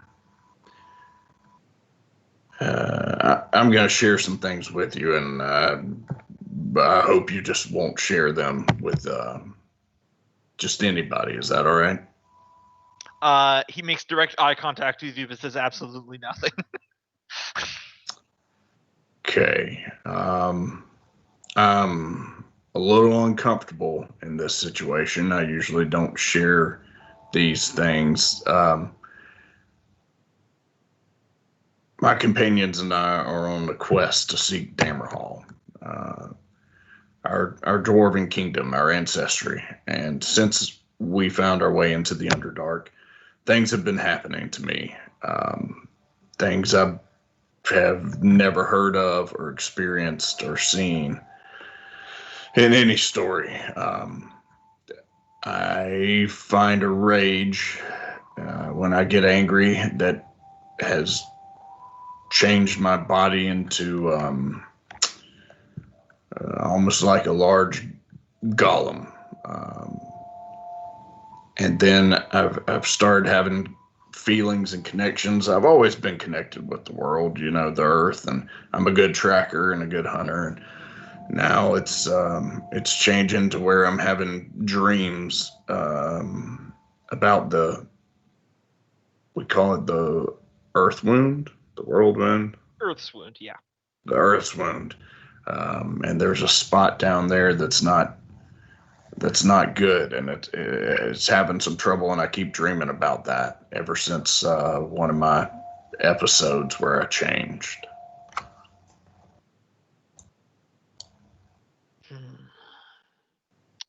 I do not normally make a habit of helping dwarves, but if my sister pointed you this direction, I will do as the hunt mistress bids.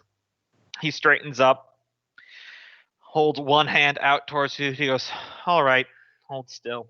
This will take just a short while. And he closes his eyes. And we are going to cut away for you for a moment.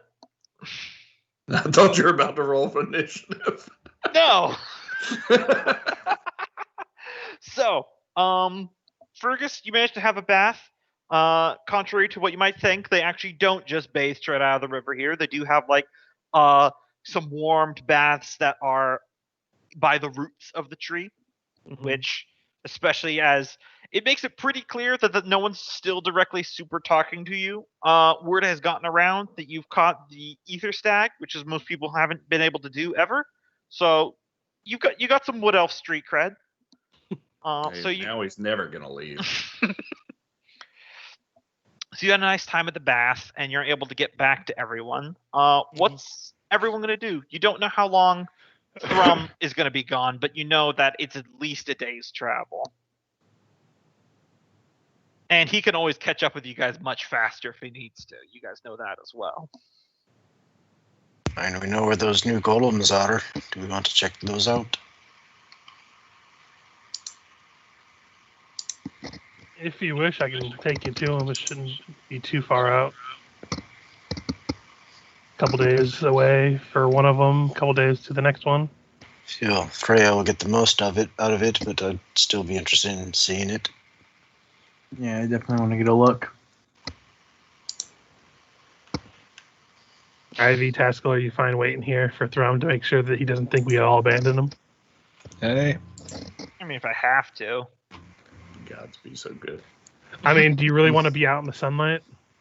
I guess that's fair.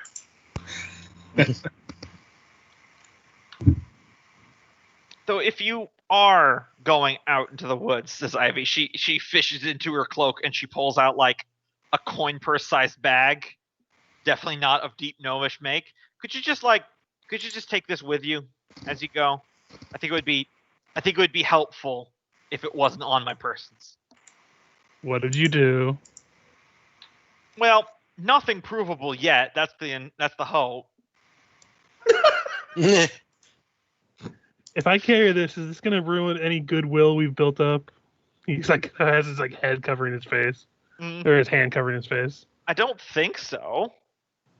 Listen, they don't have money here or anything like that. So I think just some stuff have gone missing. So I'm just making sure. Just give it quick. Thanks. You're a lifesaver. I hope not. Flashback, the dwarves and elves had completely reconciled all their differences when it was undermined by one dark gnome. I mean, we'll find out eventually, won't we? Mhm. Just so you know, I'm not condoning this behavior. Not asking you to. So anyway, Golem, this way, and he kind of points to a direction as they start heading out of the tree. I'll say you guys can cover one more hex today. I'm playing fast and loose with time, but who cares? As you guys press on.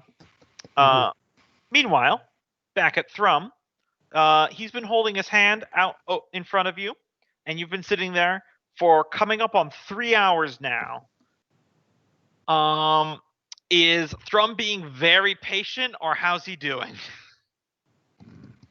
Thrum's background was that he was an ambush hunter in the tunnels. He had to find work doing that, so he can be very still when he wants to be. And he's going to be very still for a while, but every now and then he's going to have a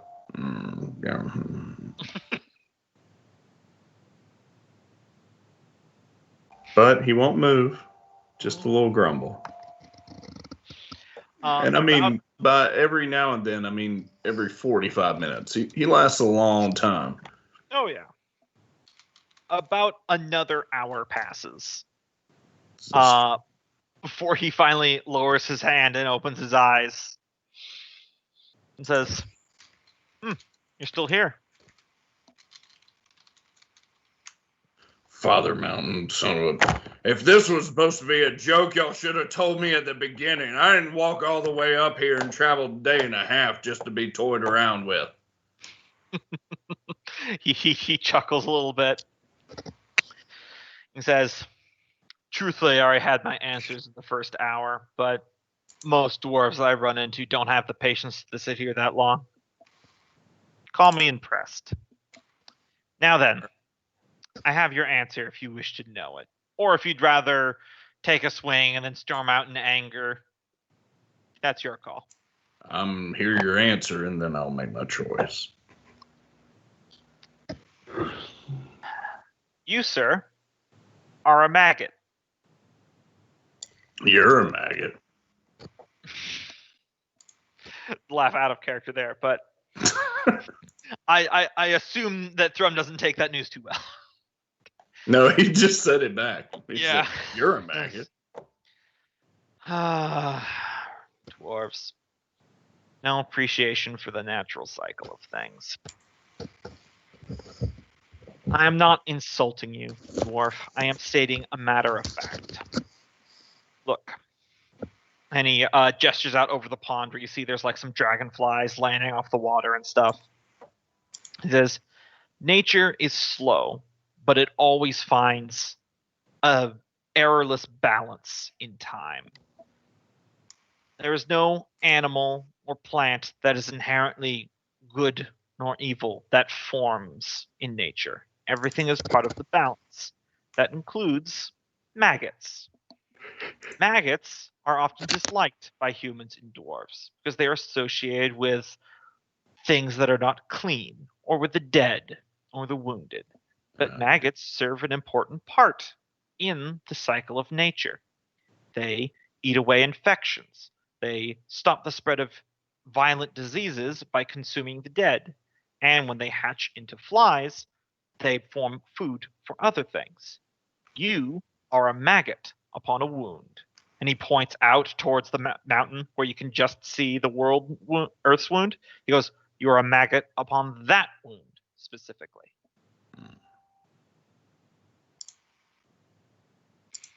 So, do you have any answers? Let me break it down to the basics here then. How much do you know about magic? Never been a big fan. Allow me to explain it. And he stands up and he pulls his staff from the ground and walks over to a section from the pond where there's like a little babbling brook coming off of it. He goes, magic flows through this world as if it was this babbling brook here. And we, wizards, druids, cleric, learn how to take the water of that magic and do different things with it. Wizards, as he waves his hand and little droplets of water lift up from the brook, learn how to take water from this stream and then change its form, freeze it, turn it into gas, and release it however they want. It is controlled, but limited. Clerics do not get it from the stream, but rather from their gods. Think of the gods as a gardener who puts the water in a watering can and chooses which flowers for the water to receive it. Druids, such as myself, however, function a different way. And he takes the end of his staff and he drags it into the dirt, and then you see from the stream into it, and you see the little bits of the water from the stream divert naturally, flowing through the groove they just cut in the ground. Druids do not try to alter how the stream flows or functions, only directing small parts of it away from where it would naturally flow. Water naturally wishes to travel across the path of least resistance. Your abilities and your connection is because you have made yourself a path of least resistance. The Earth's wound is quite literally wounded.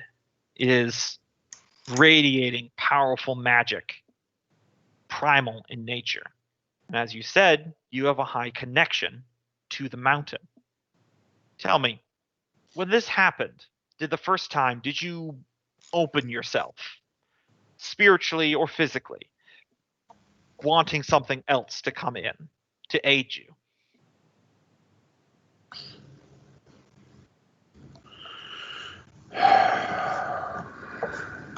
Out of character. Out of character, this is something that you told me that you were going to do. Yeah, was that you called out for the ancestors or whoever to aid you, and that's during the Battle of Fastival when you first stone formed. Ah, okay.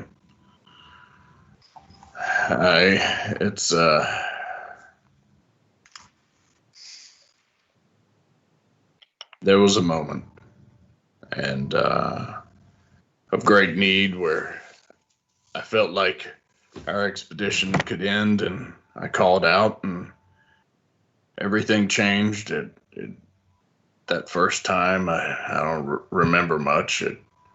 And since then, every time I've gotten angry, the power has come back.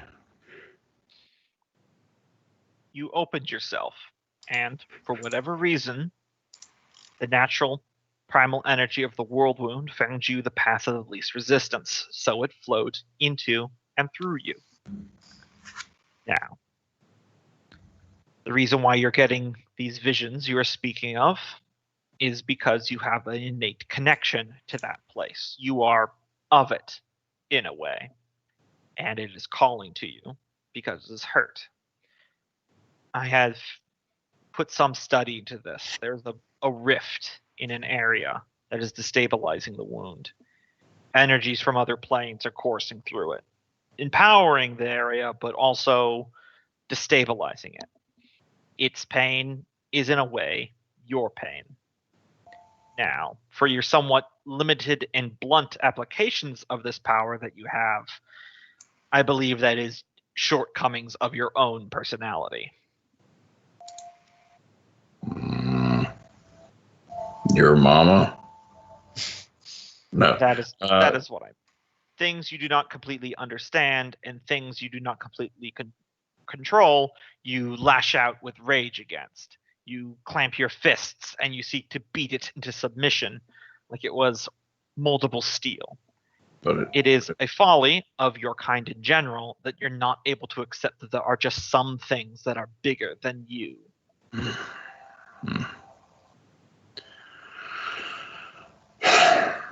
It's getting more powerful, and I'm worried I won't be able to control it.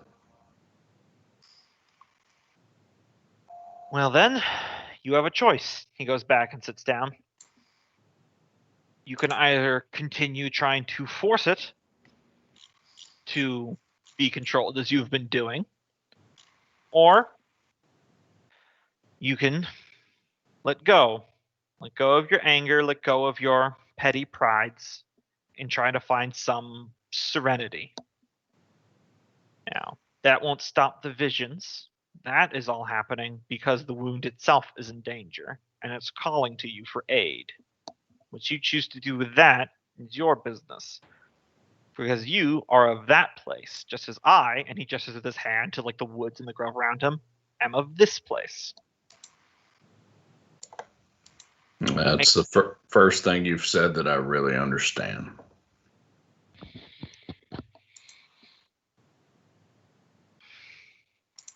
I can teach you to find peace if that is what you wish.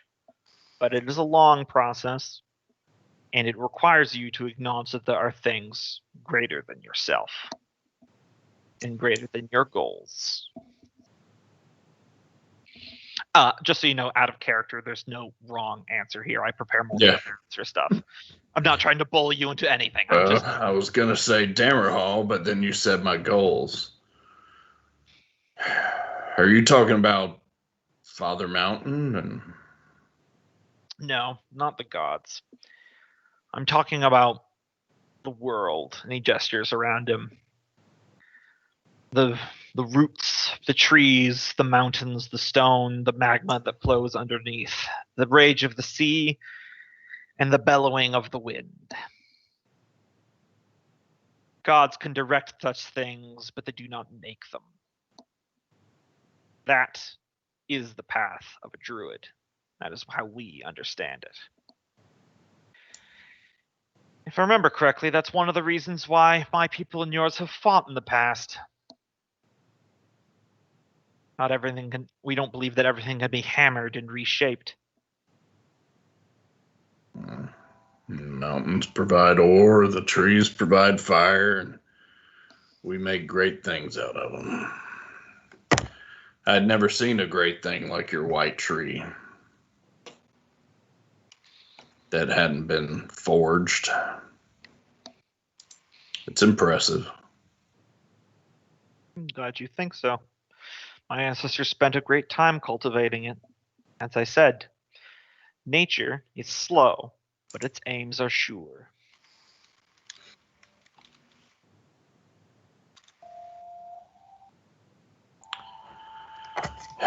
You have a peaceful way of talking, sir, and I don't want to dally up here for too long. I came for answers, and I don't know if I've really gotten them. I'm connected to the earth. Great. You're connected to the woods. Great.